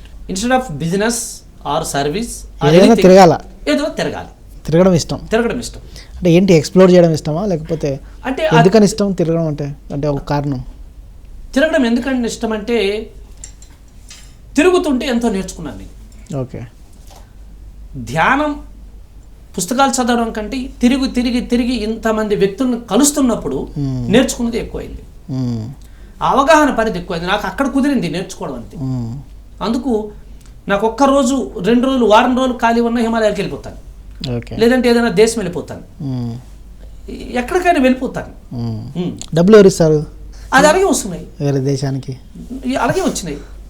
నేను వెళ్ళలేని రోజు నేను అప్పటికే నాతో అడుగుతారు, సార్ మీరు ఫ్రీగా ఉన్నప్పుడు చెప్పండి సార్ ఏదైనా దేశం వెళ్తామని. చాలా మంది రిజర్వ్ చేసి ఉంచుకుంటారు. తీసుకెళ్తారు వాళ్ళు? చెప్తాను, టికెట్లు బుక్ చేయండి, చేస్తారు, వెళ్ళిపోతాం, వస్తాం.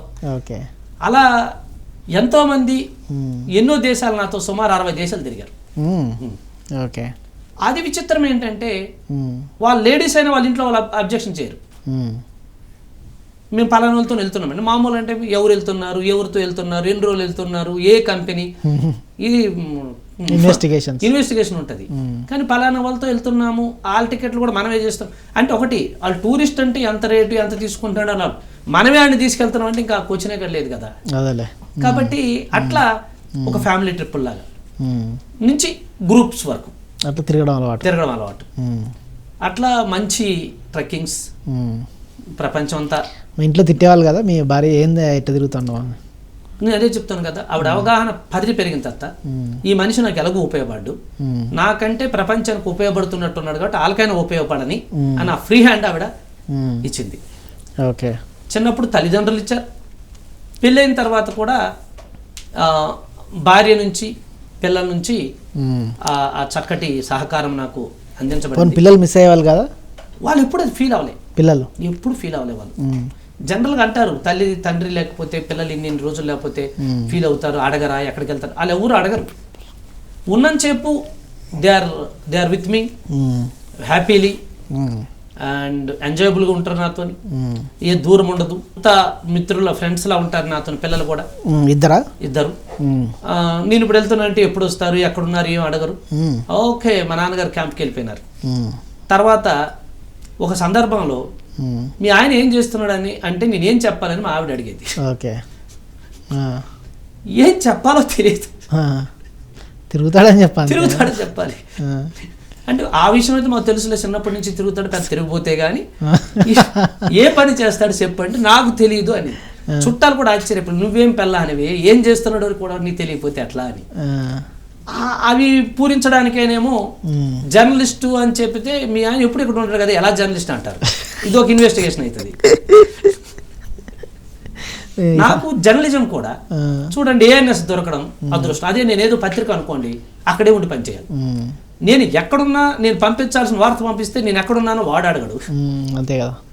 లైఫ్లో వైపు డయాగ్నోసిస్ సెంటరు అంటే ఎండోస్కోపీ, కంప్యూటరు, డాక్టర్ కానీ డాక్టరు, వ్యాపారము డాక్టరు, సినిమా రాజకీయ నాయకుడు కానీ రాజకీయ నాయకుడు, మంత్రి కానీ మంత్రి, సినిమా ప్రొడ్యూసరు.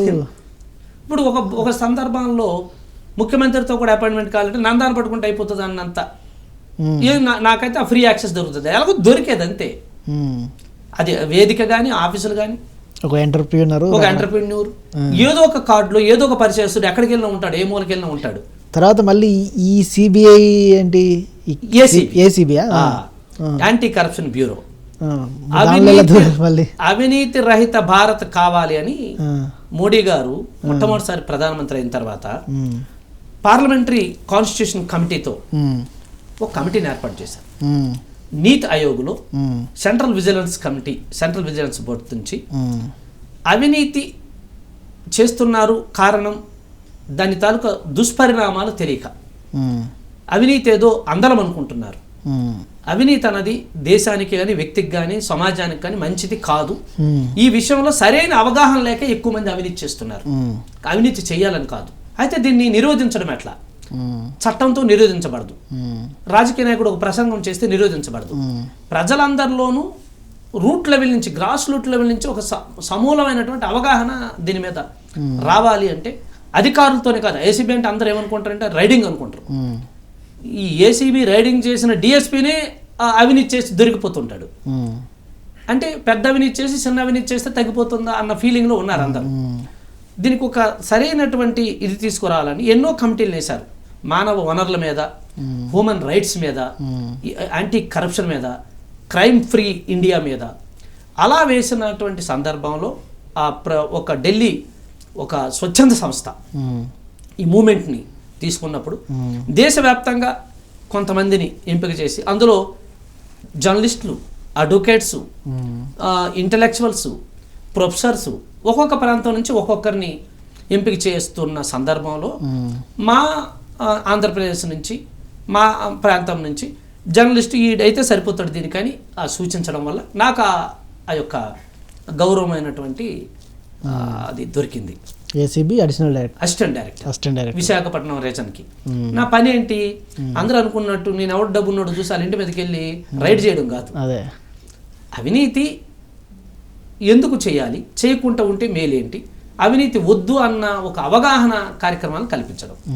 నాకు అది మన పిఎస్ఎస్ఎం ఒక వేదిక. ఎందుకంటే రోజు నేను ఒక 5-6 ఊర్లు తిరుగుతాను, ఒక 5-6 వేల మందిని కలుస్తాను, ధ్యానం క్లాస్ చెప్తున్నప్పుడు ఈ అవినీతి కోసం కూడా చేయొద్దు అని చెప్పడం ఒక సామాజిక బాధ్యత. దీనివల్ల నాకు వచ్చిన పెద్ద ఇబ్బంది ఏమీ లేదు. చేస్తున్న పనే కదా, ఈ పని కూడా చేద్దామని దాన్ని అంగీకరించడం. దాంట్లో కూడా బెస్ట్ ఎక్సలెన్స్ అవార్డు నేను తీసుకున్నాను. అంటే ద బెస్ట్ నాకున్న పరిధిలో, నాకున్న మాధ్యమాల ద్వారా అవినీతి రహిత సమాజం గురించి అనేక రకాలైనటువంటి అవేర్నెస్ క్యాంప్స్ చేయడం జరిగింది. అంతేగాని ఎవరి మీద కంప్లైంట్ చేయడము, ఎవరినో బెదిరించడము అది కాదు. అది పెద్ద అవినీతి అవుతుంది. సో నాకు ఫైనల్గా అందులో అర్థమైంది ఏంటంటే నేను అందరికీ చెప్పడానికి ధ్యానము, మెడిటేషన్ ఒక చక్కటి టూల్ అయింది నాకు. ఆత్మజ్ఞాన లోపమే అవినీతికి మూలం. అల్టిమేట్గా అర్థం చేసుకుంటే అదే కరెక్ట్. ఆత్మజ్ఞాన లోపమే అవినీతికి మూలం. ఎంత ఆత్మజ్ఞానం వస్తే అంత అవినీతి తగ్గుతుంది. కరెక్ట్. ఒక ఆత్మజ్ఞానే రాజు అయితే రామరాజ్యం వస్తుంది. ఇది పిరమిడ్ పార్టీ ఆఫ్ ఇండియా మూలం కూడా. పిరమిడ్ పార్టీలో ఎంపీగా నిల్చున్నట్టున్నారు కదా. పిరమిడ్ పార్టీ చూడండి అన్ని అలాగే ఉంటాయేమో. అసలు ఈ పిరమిడ్ పార్టీ కూడా సరదాగా ఓటు పుట్టేసింది మనకి. అది వచ్చినప్పటి నుంచి పత్రికారు ఆలోచన నుంచి వచ్చిందంటే దాన్ని ఎగ్జిక్యూట్ చేయడం మన ధర్మం. ద బెస్ట్ చేయాలి. అలా సుమారు పిరమిడ్ పార్టీని ప్రారంభ స్థాయి నుంచి మొన్నటి వరకు పిరమిడ్ పార్టీ విస్తరణలో, నిర్వహణలో, రాష్ట్ర స్థాయిలో కీలక సభ్యుడిగా నేను అనేక బాధ్యతలు నిర్వహించాను. ముఖ్యంగా కంచి రఘురామ గారు, మన ధ్యానరత్న కేశవరాజు గారు పార్టీని నిర్మించడానికి వాళ్ళు చేసినటువంటి కృషి పునాది. టిఎన్ శేషన్ గారి చేతుల మీదుగా పార్టీ రిజిస్ట్రేషన్ కావడం, పార్టీ ప్రారంభోత్సవం కావడం. ఆనాటి నుంచి ఎస్, ఆ రోజు మనం పాంప్లెట్లు పస్తుంటే, మన ప్రణాళిక చదివితే, మన మేనిఫెస్టో చదివితే నా పక్కన నన్ను ఇవ్వాలి ఏంటో నీకు పిచ్చా ఇవన్నీ అయ్యేవా అని. కానీ ఈరోజు మన మేనిఫెస్టోలో సగానికి ఎక్కువ అమలు జరుగుతున్నాయి ప్రభుత్వ నియమాల ద్వారా. కరెక్ట్ 99లో మన మేనిఫెస్టో చదివితే అది ఏదో అనిపించేది. ఆ మేనిఫెస్టో ఇప్పుడు అమల్లో ఉంది. రాజ్యాంగబద్ధమైనటువంటి అమల్లో ఉంది. పాలన అనేది మనం చేయడం ముఖ్యం కాదు, మనం అనుకున్నది పాలన కావాలి. దాని పేరు పిరమిడ్ పార్టీ ఆఫ్ ఇండియా. ఈ అవగాహనతో నాకు ఆ రోజుల్లో ఒక సంకట పరిస్థితి వచ్చింది. చూస్తే లోకల్ ఎమ్మెల్యే నాకు బాగా క్లోజ్. అప్పటికే ఎర్రంనాయుడు గారితో విపరీతమైన అవినాభావ సంబంధం. కానీ పత్రికారు మనకు అప్పచెప్పినటువంటి పిరమిడ్ పార్టీ ఆఫ్ ఇండియా కర్తవ్య దీక్షతో వాళ్ళ దగ్గరికి వెళ్ళి, ఇది నా కర్తవ్యం, ఇందుకోసం నేను చేస్తున్నాను, మీ మీద వ్యతిరేకతతో కాదు, రాజకీయాల్లో సరైన అవగాహన తీసుకురావడానికి నేను చేయక తప్పట్లేదు, మీరు నన్ను మరి వేరేగా అర్థం చేసుకోవద్దంటే వాళ్ళు ఎంతో సహృదయంతో ఆ రోజుల్లో అర్థం చేసుకున్నారు. నాకు ఆపోజిట్ ఎర్రంనాయుడు మీద ఒక రోజు నిలబడినాను ఒక ఎన్నికల్లో ఎంపీగా. చిత్రమే, ఆయన ఫ్రెండే బాగా ఆయన అనలేదు. గుడ్, అప్పటికి పత్రికారు మన కార్యక్రమాలు ఆయనకి కూడా బాగా తెలుసు కాబట్టి ఎస్, మీలాంటి వాళ్ళు యువత ఎప్పుడు మీలాంటి వాళ్ళు ఎప్పుడు మీ ప్రయత్నం చేయాలి, you try your level best అన్నారు. ఆల్ ద బెస్ట్ చెప్పారు. ఇద్దరం ఒకే రోజు నామినేషన్ వేసాం. అలాగే మా మాజీ మంత్రి గుండా అప్పల సూర్యనారాయణ సౌమ్యుడు. ఆ రోజుల్లో వారు తలుసుకుంటే ఎవరు శ్రీకాకుళంలో నామినేషన్ వేయలేరు. అధికార పార్టీ ఉన్నప్పుడు వేరే చిన్న పార్టీలు ఎలా వేస్తాయి? పార్టీల్లో రాజకీయాల్లో ఆ ఎన్నికల్లో అంత సంస్కరణలు కూడా అంత దినిగా లేవు. అటువంటి పరిస్థితుల్లో కూడా పెద్ద మనసుతో ఉద్ధరించి అప్పట్లో వచ్చింది నా మీద ఒక పత్రికలో, ఒక పార్టీ వాళ్ళు ఒక పార్టీ ఆఫీస్ కాదు కదా, ఆ వీధుల్లోకి కూడా వెళ్ళరా, కార్యాలయాలు ఉంటాయి, వాళ్ళ ముఖాలు కూడా చూసుకోరు. బట్ ఈ పిరమిడ్ పార్టీ ప్రతినిధి అందరు ఆఫీసుల్లోకి వెళ్ళి ప్రచారం చేసుకుంటున్నాడని. మనం ఎవరికి వ్యతిరేకం కాదు కదా. సంతాల నుంచి అలా కార్యాలయాల వరకు ప్రచారం చేశాను. ఒకసారి పిరమిడ్ పార్టీ ఆఫ్ ఇండియా తరఫున శ్రీకాకుళం అసెంబ్లీ నియోజకవర్గానికి పోటీ చేశాను. అందరము యూత్ సరదాగా అసలు ఆడుతూ పాడుతూ దాన్ని చేశాము. తర్వాత ఎన్నికల్లో శ్రీకాకుళం ఎంపీగా పోటీ చేశాను. బలమైన పార్టీల మధ్యన గణనీయమైన ఓట్లు వచ్చాయి నాకు. ఇప్పటికీ రికార్డు అది. ఎర్రంనాయుడు గారు 36,000 పైచిలకు ఓట్లతో ఓడిపోయారు ఆ ఎన్నికల్లో. మనకు 46,000 ఓట్లు వచ్చినాయి. అంటే తర్వాత విజయనగరం పూసపాటి అశోక్ గజపతిరాజు గారి మీద, ఆయన కేంద్ర మాజీ విమానయాన శాఖ మంత్రి అయ్యారు. ఆ టైంలో వారితో మీదలు ఉండేవి ఇక్కడ, వారితో పోటీ చేసే చక్కటి భాగ్యం ఆ రోజుల్లో విజయనగరంలో చిట్టిరాజు గారని అసెంబ్లీ నియోజకవర్గానికి చేశారు. ఇప్పుడు ఆయన పైలోకాల్లో ఉన్నారు. బట్ పిరమిడ్ పార్టీ వాణిని ఏ ప్రధాన రాజకీయ పార్టీకి తక్కువ కాకుండా అన్ని రకాలుగా ప్రజల్లోకి తీసుకెళ్ళడానికి నా శాయశక్తుల కృషి చేయడం నాకు చాలా తృప్తినిచ్చినటువంటి అంశం. ఒక పక్క పాలిటిక్స్ అంటే ఇంట్రెస్ట్ ఉంది కాబట్టి రాష్ట్రం అంతా తిరిగి, అప్పట్లో ఏమంటారు దాన్ని, స్టార్ క్యాంపెయినర్స్, రాష్ట్రం అంతా తిరిగి, అంటే గుర్రం గుడ్డిదైనా దానాకి వేయాలి కదా, అలాగే పార్టీ చిన్నదా పెద్దదా కాదు, పార్టీ అంటే ఇంకా పార్టీ, పోటీ అంటే పోటీ. ఇక అందరికీ అంత బిజీ ఉంటుంది, మనం అంత బిజీగా తిరిగాలి అంతే కదా. ఒక ఎన్నికల్లో my nomination is role model అంటే నేను నామినేషన్, ఆ ఎన్నికలలో మొట్టమొదటి నామినేషన్ నాదే, దేశం మొత్తం మీద మొట్టమొదటి నామినేషన్ నాదే. అందుకు నా మీద ఫోకస్ పట్టింది. అప్పటి నుంచే ఎన్నికల సంస్కరణలకి శ్రీకారం చుట్టారు.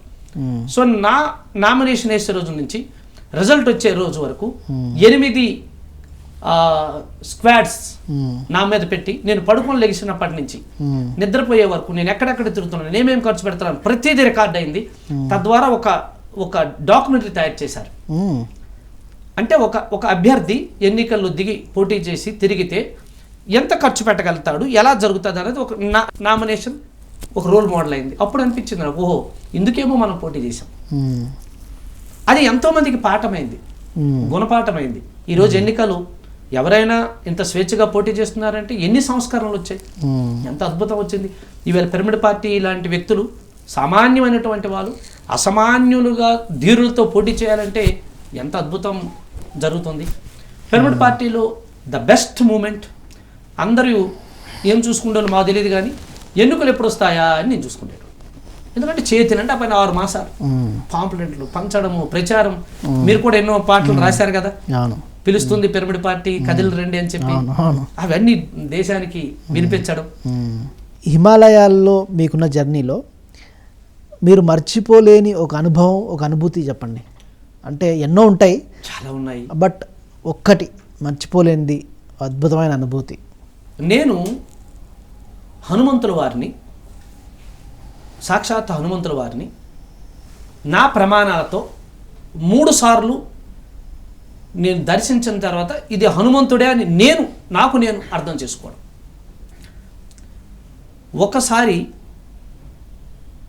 ఫస్ట్ టైం అక్కడ హనుమంతుని చూసాం. ఎక్కడ? బద్రీనాథ్. అంటే హనుమంతుడు అంటే ఫిజికల్గా ఆ రోజుల్లో మేము రోజంతా ధ్యానం, మౌనం ఉండేవాళ్ళం. సాయంత్రం మాత్రమే మాట్లాడుకునేటోళ్ళం. ఇన్ని గ్రూపులు కాదు తీసుకెళ్లేటప్పుడు, limited groups, very interested persons. ఏదైనా ఒక పవిత్ర క్షేత్రానికి వెళ్ళినప్పుడు రోజంతా మౌనం ఉందాం, ధ్యానం చేసుకుందాం, రాత్రి మాట్లాడుకుందాం. అక్కడ ఒక పండు ముసలాయన కూర్చున్నారు. ఎంత ముసలాయన అంటే ఎందుకు అంత ఆశ్చర్యం కలిగిందంటే, ఇంత ఎంగలో ఉండి ఇన్ని కోట్లు ఇంత వ్యవహారం అంతా చేసుకొని ఇక్కడ ఈ చలిలో తట్టుకోలేకపోతున్నాం మనం, ఇంత ముసలాయన ఎక్కడి నుంచి వచ్చాడబ్బా అన్నది ఒక ఇంట్రెస్ట్ అయింది. ఆయన హనుమంతుడేను, నేను హనుమంతుని కలవాలను ఏమనుకోలేదు. కొంచెం దగ్గరికి వెళ్ళి జరిగాను నేను. నాతో వచ్చిన వాళ్ళు కూడా చూశారు, ఈయనేంటి అంత దగ్గరికి వెళ్ళి ఆయన దగ్గర కూర్చున్నా, మనము దగ్గర జరుగుతాను, వాళ్ళు దగ్గర జరిగారు, దగ్గర కూర్చున్నారు. ఇంతట్లో కూడా ఆయన ఏదో రేపు ఎల్లుండో ఐఏఎస్ పరీక్షలు ఉంటే ఎంత తదేకంగా చదువుకుంటారో అలా చదువుకుంటున్నాడు ఆయన. నాకు రెండో ఆశ్చర్యం, ఇంత పెద్ద ఆయనకి అంటే మోర్ దాన్ 150-200 ఇయర్స్ ఉన్న ఒక మనిషి ఇంత చిన్న ముద్దలాగా అయిపోతే అంత ఉంటాడు, అంత ఉన్నాడు ఆయన పండుగ. ఇంత వ్యక్తి చల్లు ఎలా బతికున్నాడు ఒకటి, ఇక్కడికి ఎందుకు వచ్చాడు రెండు, ఏంటబ్బా రేపు ఎల్లుండో పరీక్షలు ఉన్నంత సీరియస్గా చదువుతాడు, ఏం చదువుతున్నాడు ఈయన అని చెప్పి ఆయనకి డిస్టర్బెన్స్ చేయకూడదు. ఆ పత్రికారు మనకు నేర్పిన ఒక గొప్ప కామన్ సెన్స్. ఎక్కడికైనా వెళ్ళి నేర్చుకోవడం తప్ప ఎక్కడ ఏది మాట్లాడరాదు, ఎక్కడ ఏదంటే అది అడగకూడదు, ఇదంతా ఉన్నాయి కదా మనకి. అప్పటికే ఆయనతో జర్నీలో నేర్చుకున్నాం. ఇలా పుస్తకం కింద వంగి చూశాను, తులసీదాసు రాసినటువంటి శ్రీరామ మానుష చరిత్ర బుక్.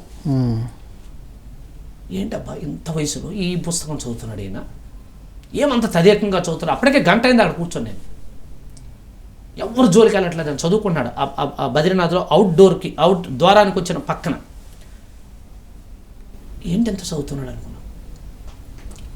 ఒక్క 2 నిమిషాలకి ఇలా కళ్ళు చూశాను. చూసేటప్పటికి కళ్ళు కోతి కళ్ళు, పెద్ద అయిపోతారు కదా, గాజు కళ్ళు అవుతారు చూసారా అట్లా. అప్పుడు నాకు ఫస్ట్ డౌట్ వచ్చింది, కొంపదీసి నేను హనుమంతుడా అని. కానీ మన మైండ్ ఒప్పుకోదు కదా, హనుమంతుడు ఎక్కడ ఎందుకు ఉంటాడు, ఇలా ఎందుకు ఉంటాడని. కానీ ధ్యానము లేదు ఈ స్పిరిచువాలిటీ, ఈ వాసనలు ఎక్కడో నుంచో బలంగా ఉన్నాయి కాబట్టి ఈయన అదేనేమో అన్న ఆలోచన వచ్చింది. కానీ ఎవరికి చెప్పలేము, ఆయన మీరు హనుమంతుడు అని అడగలేరు. మౌనం. మనకి అప్పటికే ఉన్న అనేక రకాల ప్రమాణాల ద్వారా, అనుభవాల ద్వారా ఏమైనా ఎవరైనా చెప్పాల్సి ఉంటే వాళ్ళే నోరిప్పి చెప్తారులే, మనం ఎందుకు అడగడం, మనకి ఏం కావాలని అడగడం. ఒకవేళ హనుమంతుడు అనుకుందాం, ఏమైనా ఆస్తులు అంతస్తులు అడుగుతామా మనం ఏమైనా. కాబట్టి కామ్గా స్ప్లెండ్ నా ప్రజెన్సు, నా అటెన్షన్ చూసి నా చుట్టూ ఉన్న వాళ్ళు కూడా అంతే అటెన్షన్లోకి వచ్చేస్తున్నారు.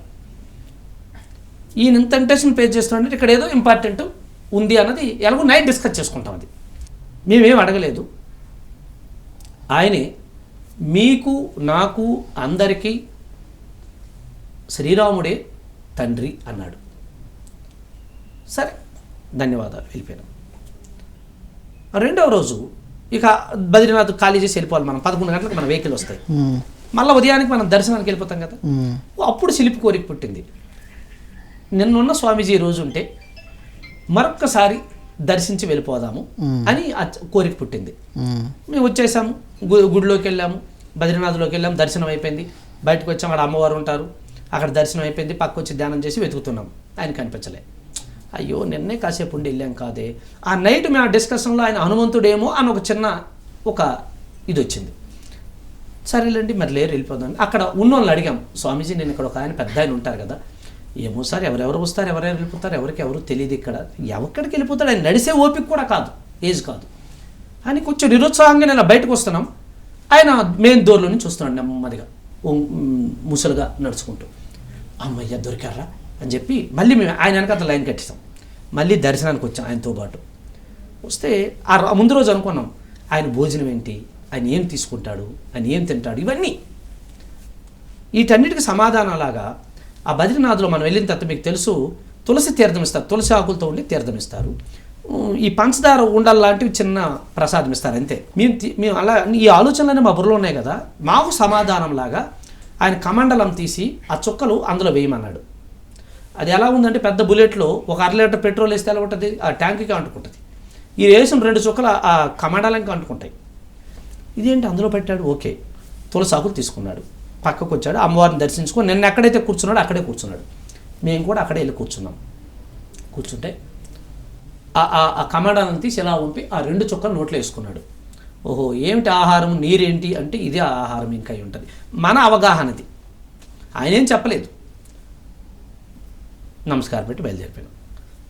2 years తర్వాత మళ్ళీ నేను బద్రీనాథ్ వెళ్ళాను. మనం వెతుకుతున్నాం అంతకుముందు ఆయన ఉంటే బాగుండు అని, ఆయన లేరు. నేను ఈసారి పెద్ద టీంతో వెళ్ళాను. 10 దర్శనం అయిపోయింది, అంతా అయిపోయింది. ఒక ఆవిడ తక్కువ అక్కడ కూర్చొని శివాలెత్తినట్టు కూర్చొని కళ్ళు మూసి ఇట్లా అంటుంది. అక్కడ వచ్చిన అందరూ సార్ ఆ మేడంకి ఏదో అయ్యింది, లెగిసి ఎవరు లేపుతున్నా లేగట్లేదు అంటే అందరిని అక్కడ ధ్యానాన్ని కూర్చోబెట్టాను 10 నిమిషాలు. రండి అందరూ వెళ్ళాలంటే ఈ అమ్మాయి కనీసం లేగట్లేదు. ఎక్కడ కూర్చుంది అని చూసేటప్పటికి అప్పటికి నేనేం చేస్తున్నాను, నేను అందరినీ ధ్యానంలో కూర్చోబెట్టేసి 4 విషయాలు చెప్పేసి మీరు ధ్యానం చేస్తున్నది ఈ వ్యక్తి కోసం వెతుక్కుంటున్నాను నేను. అప్పుడు కనిపించాడు కదా 2 years బ్యాక్, ఈ వ్యక్తి ఇక్కడ ఉన్నాడని వెతుక్కుంటున్నాను. లేరు. సర్లే లేకపోయారు, ఏదో ఏముంటుంది లేక. సరిగ్గా ఆ అమ్మాయి కూర్చున్న ప్లేస్ అంతకుముందు మేము కూర్చున్న ప్లేస్. ఎవరు అని చూస్తే మాస్టర్ హనుమాన్ వాకింగ్. నాకు ఇప్పటికీ రోమాంచితం అది. ఓహో వీళ్ళందరికీ మాస్టర్ హనుమాన్ వాకింగ్. నాకేమనిపిస్తుంది, వెతికావు కదా నేను ఇక్కడే ఉన్నాను అని చెప్తున్నట్టు సందేశం అనిపించింది. అయిపోయింది, వచ్చేసాం. మరొక 3 years తర్వాత మళ్ళీ వెళ్ళాను. మనకు అదే కదా పని. 3 years తర్వాత మళ్ళీ వెళ్తే మళ్ళా నా ఆశ్చర్యంగా వెతికాను. అక్కడ ఈసారి హనుమాన్ మరకత రాయితో చేసినటువంటి విగ్రహం ఉంది అక్కడ. అదే ప్లేస్లో పెట్టారు. అవునా? అదే ప్లేస్లో ఆ గుడి నుంచి ఇలా బయటకు వస్తుంటే ఎప్పటికీ ఉంటుంది అక్కడ. కొత్తగా పెట్టారా? అప్పుడు అంటే నేను మళ్ళీ వెళ్ళినప్పుడు పెట్టాను. అంతకుముందు లేదు. నేను ఎక్కడా లేను ఆయన, నేను ఇక్కడే ఉన్నాను అన్నట్టు సందేశం అనిపించింది. మన ప్రమాణం ఆనందం అయిపోయింది. వచ్చిన తర్వాత మైసూర్ వెళ్ళాను. నేను గణపతి సత్యనారాయణ స్వామిని కలిశాను. మనకి ఎలాగూ ఎక్కడికి వెళ్ళినా మన పనులతో పాటు వీళ్ళని కలవడం అలవాటు కదా. కలిసినప్పుడు ఏంటి సంగతులు, పత్రికారు ఎలా ఉన్నారు, ఎక్కడ ఉన్నారు, ఇవన్నీ అయిపోయిన తర్వాత మీరు ఎక్కడికి వెళ్ళారు. ఆయనకి హిమాలయాలతో ఒక స్నేహం ఉంది మనకి. ఆయన హిమాలయాల్లో అపారమైన సాధన చేశారు. ఎన్నో అద్భుతమైన సిద్ధులు పొందినటువంటి గొప్ప మహాత్ముడు మన గణపతి సత్యనారాయణ స్వామి. ఇలా స్వామి అలా అంటే హనుమంతుడి ముందు గుప్పు కిందలో ఉంటే ఆయన చేసిన దాంట్లో మనం వెళ్ళి చెప్తే కానీ చెప్పుకోవడం సరదా. ఇలా బద్రీనాథ్ వెళ్ళారా, అయితే మన వినాయకుని చూసా, మన గణపతి మన హనుమాను చూసారా అని అడిగాడు ఆయన. నాకు ఎక్కడో కొట్టినట్టు అనిపించింది. అసలు ఆయన్నే నేను వెతుక్కొని అక్కడికి వెళ్తున్నాను అనే విషయం ఈయనకి ఎలా తెలిసింది. అప్పుడు ఎస్ గణపతి సచ్చిదానంద గారు మిమ్మల్ని అడిగారు. అయితే మనం అక్కడ మన హనుమాన్ని పెట్టాం, మీరు చూసారా అని. ఆయన ప్రతిష్ఠించారు ఆ విగ్రహాన్ని అక్కడ. ఆ మరకత విగ్రహాన్ని ఆయన ప్రతిష్ఠించారు. అవునా? వాళ్ళు ఎవరెవరు ఏ భావంతో ప్రతిష్ఠించారో పక్కన పెట్టిన నాకున్న అనుభవము, నాకున్న ఈ అవగాహన, నా లైఫ్లో టైం టు టైం జరుగుతున్నది. హనుమంతుడు ఓహో నేను ఇక్కడే ఉన్నానని ఈయనతో చెప్పిస్తున్నాడు అనమాట. అట్లా ఒక ఇన్విజిబుల్ అనుకున్న దాన్ని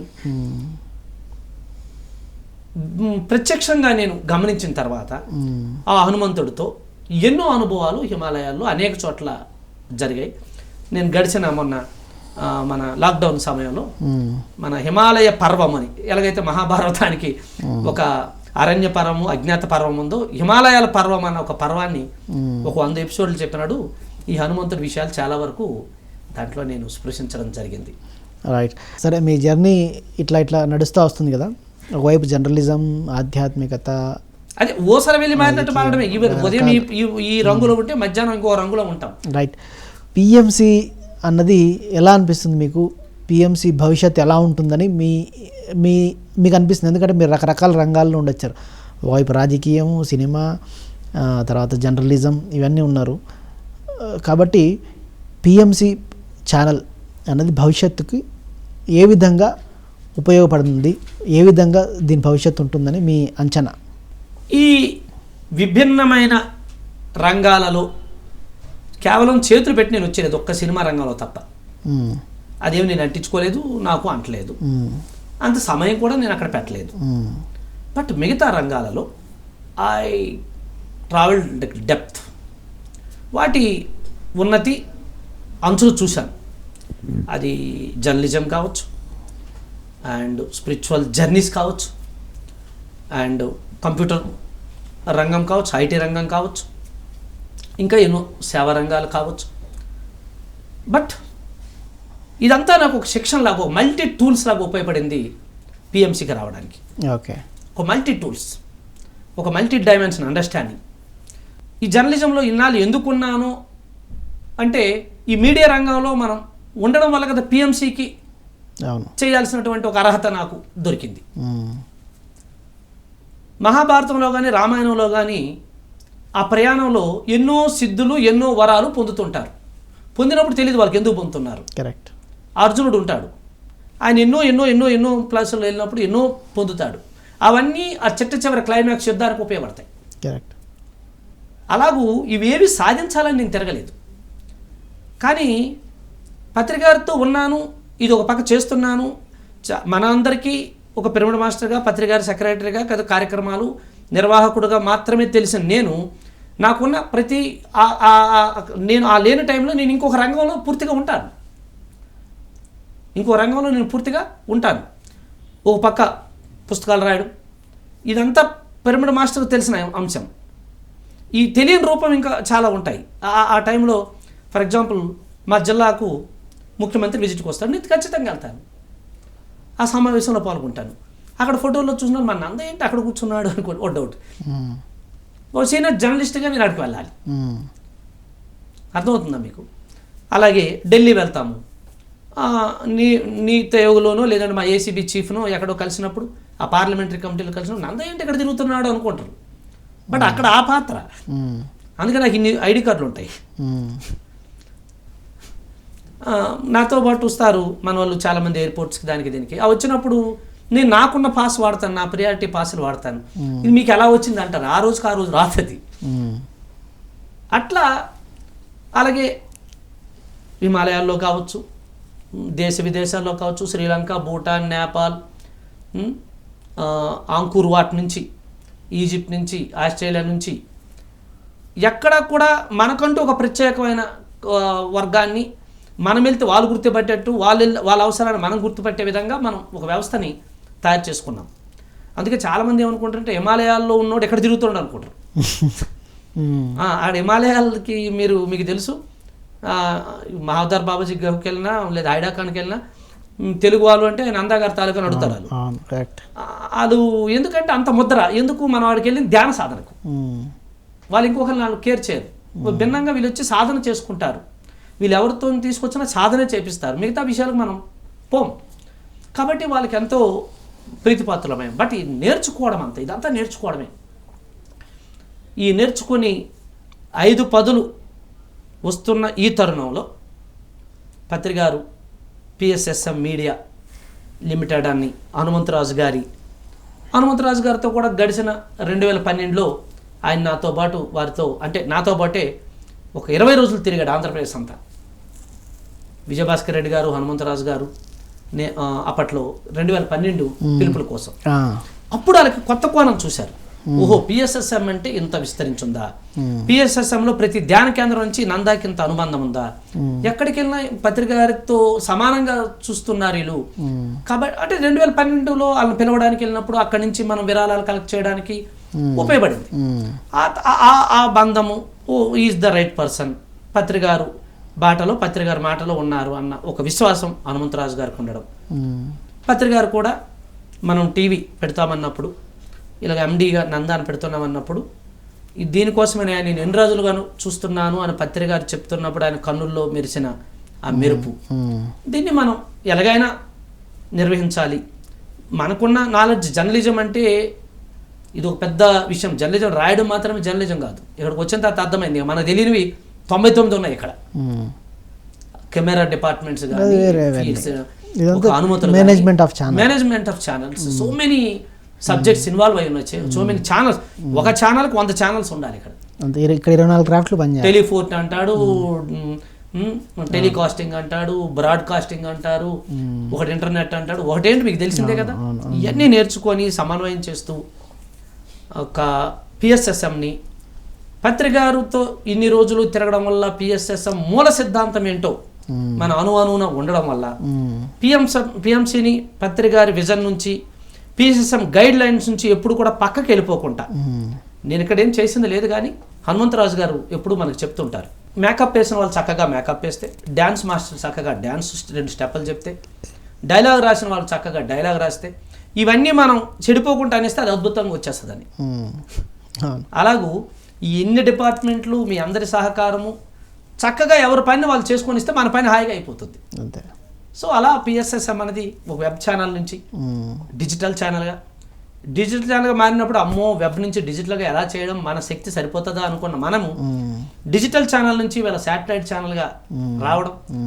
శాటిలైట్ ఛానల్ అంటేనే ఏ ఆకాశంలోనే ఉంటుంది అన్న భావాన్ని ఈ నేల మీద తిరిగిన వాళ్ళు కూడా చేయగలరా అని నిరూపించడం. ఈవేళ భారతదేశ వ్యాప్తంగా అందరూ ఈ 30 సంవత్సరాలు మనం తిరుగుతున్నప్పుడు ఏ ఇంట్లో మనం ఎన్నో రోజులు ఉన్నాం, వాళ్ళందరూ కళలు ఇవి, మన కళ కాదు. వాళ్ళందరూ పిరమిడ్ మాస్టర్ల కళలు, పిరమిడ్ మాస్టర్ కళ. ఇప్పుడు నాకు పిరమిడ్ టీవీ ఉన్నా తిరుగుతా, లేకపోయినా తిరుగుతా అంతే కదా. ఈ ప్రయాణంలో నాకు 5 సార్లు నియర్ డెత్ ఎక్స్పీరియన్స్ వచ్చింది. నియర్ డెత్ అంటే ఏదో ధ్యానంలో కాదు, సచ్చి బతికినట్టు. ఎప్పుడు? 1 వెనక్కి వచ్చేయడం, 2 హార్ట్ స్ట్రోక్, 3 తిరుమల, 4 2012 ముందు ఒకరోజు బాగా వచ్చి కొలాప్స్ అయిపోవడం, ఒత్తిడి, స్ట్రెస్, ఒత్తిడి. 5 బెంగళూరు ఆంధ్ర సరిహద్దుల్లో ఆ రోడ్డు యాక్సిడెంట్. రియలీ అది తల్లి కడుపు నుంచి పుట్టినట్టే కష్టం. అది అందులో నుంచి బయట ఆ కారు ఇప్పటికీ అక్కడే ఉంది. అది ఎవడు ఫ్రీగా తీసుకెళ్ళరు, తునాతునకలు అయిపోయింది. దాని నుంచి ఎలా మనం బతికామో తెలియదు. ఆ ప్రయాణంలో ఈ మాస్టర్స్, వాకిన్స్, కాంతిలోకవాసులు, వీళ్ళ ప్రయోగాలు, ఈ సబ్జెక్టు అంతా ఏంటంటే మన జీవితాల్లో మనకు ఎదురవుతుంటుంది. మన జీవితాల్లో మనకు ఎదురవుతుంటుంది. ఈ అవగాహనతో ఇది నా పని ఏమైపోయిందంటే, మన ధ్యాన మహాచక్రాల్లో మనకి ఒకటి ఉండింది. బహుశా నా ఇంటి పేరు కూడా నంద అందుకే వచ్చిందేమో. మా మిత్రుడు అప్పుడప్పుడు నవ్వుతూ చెప్తుంటాడు, కాదు అయ్యా నంద అంటే నిజంగానే ఆ గుజరాలాల నంద గుర్తొస్తాడు. ఆయన ఏం చేసేవాళ్ళు, భారతదేశంలో ఈ ఆపత్కాల పరిస్థితి ప్రభుత్వం ఉన్నప్పుడు వెంటనే ఆయన తీసుకొచ్చి ప్రధానమంత్రిగా పెట్టేవాళ్ళు. ఆయన 3-4 సార్లు అయిపోయాడు ప్రధానమంత్రి. అలాగే ఆపద్ధర్మ ప్రధానిగా 5 సార్లు గుజరాలాల నందాన్ని పెట్టారు. అలాగూ ఈ పిఎస్ఎస్ఎంలో ఆపద్ధర్మ నంద నేను ఇప్పుడు ఎవరో రాలేదు మాట్లాడడానికి, ఎవరు రాలేదు స్పీకర్, నన్ను పిలిచేస్తారు మాట్లాడని చెప్పి. మనమే గెస్టు, మనమే ఇంట్రడ్యూసరు, మనమే యాంకరు, మనమే ప్యానలిస్టు.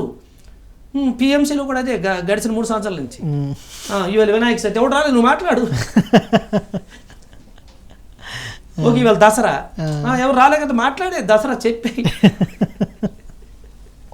ఇవాళ బతుకమ్మ, ఓకే ఆపద్ధర్మ స్వామీజీ. మళ్ళీ నెక్స్ట్ డే ఆ ముందు ఫైల్స్ కట్టుకోవాలా, నెక్స్ట్ డే ఇవన్నీ చూసుకోవాలి. మాత్రం ఈ స్వామీజీ మాత్రం ఆపద్ధర్మ స్వామీజీ, ఇదొక ఓసర వెళ్ళి రంగు. అలాగని మనం చక్కగా పత్రికారు ఇంకో గంట లేట్ అవుతుంది క్లాస్ రావడానికి, నందా గారు ఎక్కడ ఉన్నారు పిల్లవాడు చెప్తారు. న్యూ ఏజ్ ఛానల్ పిఎంసి వచ్చిన తర్వాత ఎలా ఫీల్ అవుతున్నారు? What is their feedback? Yes, పంట వేసినప్పుడు ఈ ఫలాలు పండాలని వేసి ఉండకపోవచ్చు. ఏదో పంట వేసాం, ఎన్నోసార్లు ఎంతో సంఘర్షణ, నేను పత్రికారితోనే ఎంతో సంఘర్షణ పడ్డాను. అసలు మనం తిరుగుతున్న తిరుగుడు, చేస్తున్న పనికి, మనం ఆడుతున్న మాటలకి ఏ రోజైనా ఈ ప్రపంచానికి ఏమైనా అవుతుంది అంటారు? ఊరికే టైం పాస్కి ఏమైనా తిరుగుతున్నామా చెప్పండి సార్? అవుతుందా? ధ్యాన జగతని మీరు అంటున్నారు, శాకాహార జగతని అంటున్నారు. పోనీ మీకు చూస్తే సున్నితత్వం లేదు, సౌమ్యం లేదు. ఎవడో పెద్దోడిని నానా పాటలు పడి తెస్తాము. ఆ సాయి కుమార్ రెడ్డో, శివప్పు, ఇంకొకరు తెస్తారు, కొట్టి పంపించేస్తున్నారు. ఈ సంస్థ పెరగాలనా తరగాలనా? మీతో తిరిగితే ఏదో ఊరంతా తిని బట్టలు ఇవ్వండి అంటే ఇస్తున్నారు, కానీ ఈ బట్టలు ఎన్ని రోజులు ఉంటాయి? అసలు మనం బతికి బట్ట కడతామా? మీరు అనుకున్న ధ్యాన జగత్ వస్తుందా? మీ ఇంటికి వెళ్తే అలాగే ఉంది, మా ఇంటికి వెళ్ళినా అలాగే ఉంది. ఊరందరూ మనం దేవుడు అంటున్నారు, ఇంట్లో మాత్రం దెయ్యం అంటున్నారు. ఏంటిది నాకేం అర్థం కావట్లేదు. What is reality? ఇంట్లో వాళ్ళు సత్యమా, మనం సత్యమా?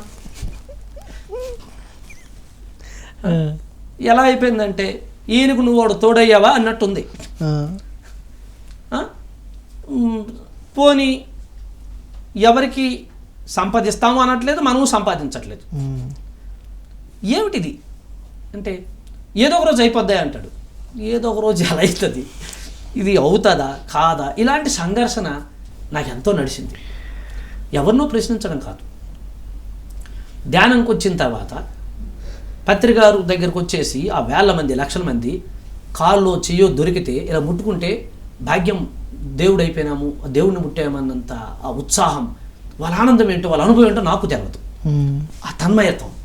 పొరపాటున పత్రికారు దొరకకపోతే నా కాళ్ళు చేతులు పట్టుకొని చాలు సార్ మాకు ధన్యం అయిపోయింది అని. ఏంట్రా ధన్యం అయిపోయింది? మాకే కాలేదు, మాకే ఇక్కడ ఏమి కాదు.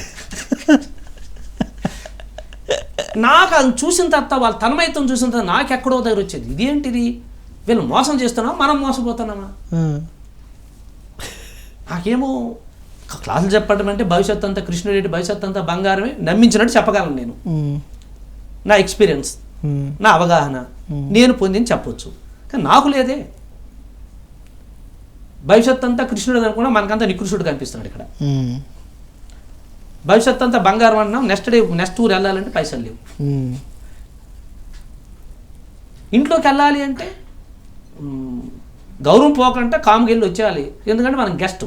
ఇంటికి వెళ్ళిన తర్వాత కరెంటు బిల్లు కట్టు, బియ్యం బిల్లు కట్టు, పాలు బిల్లు కట్టాలంటే ఏం చేయాలా? ఈ సూత్రాలని పనికి వస్తాయి అక్కడ. వాళ్ళు అడగలేదు, అదృష్టం. ఎవరు తీసుకొచ్చి ఇచ్చేసారు, ఇంకా అదృష్టం. కానీ మన శక్తి కాదు. ఇది ఎట్లా, ఇది సత్యమా, ఇది అవుతుందా అన్నది 2012 తర్వాత అసలు రియలైజేషన్ స్టార్ట్ అయింది నాకు.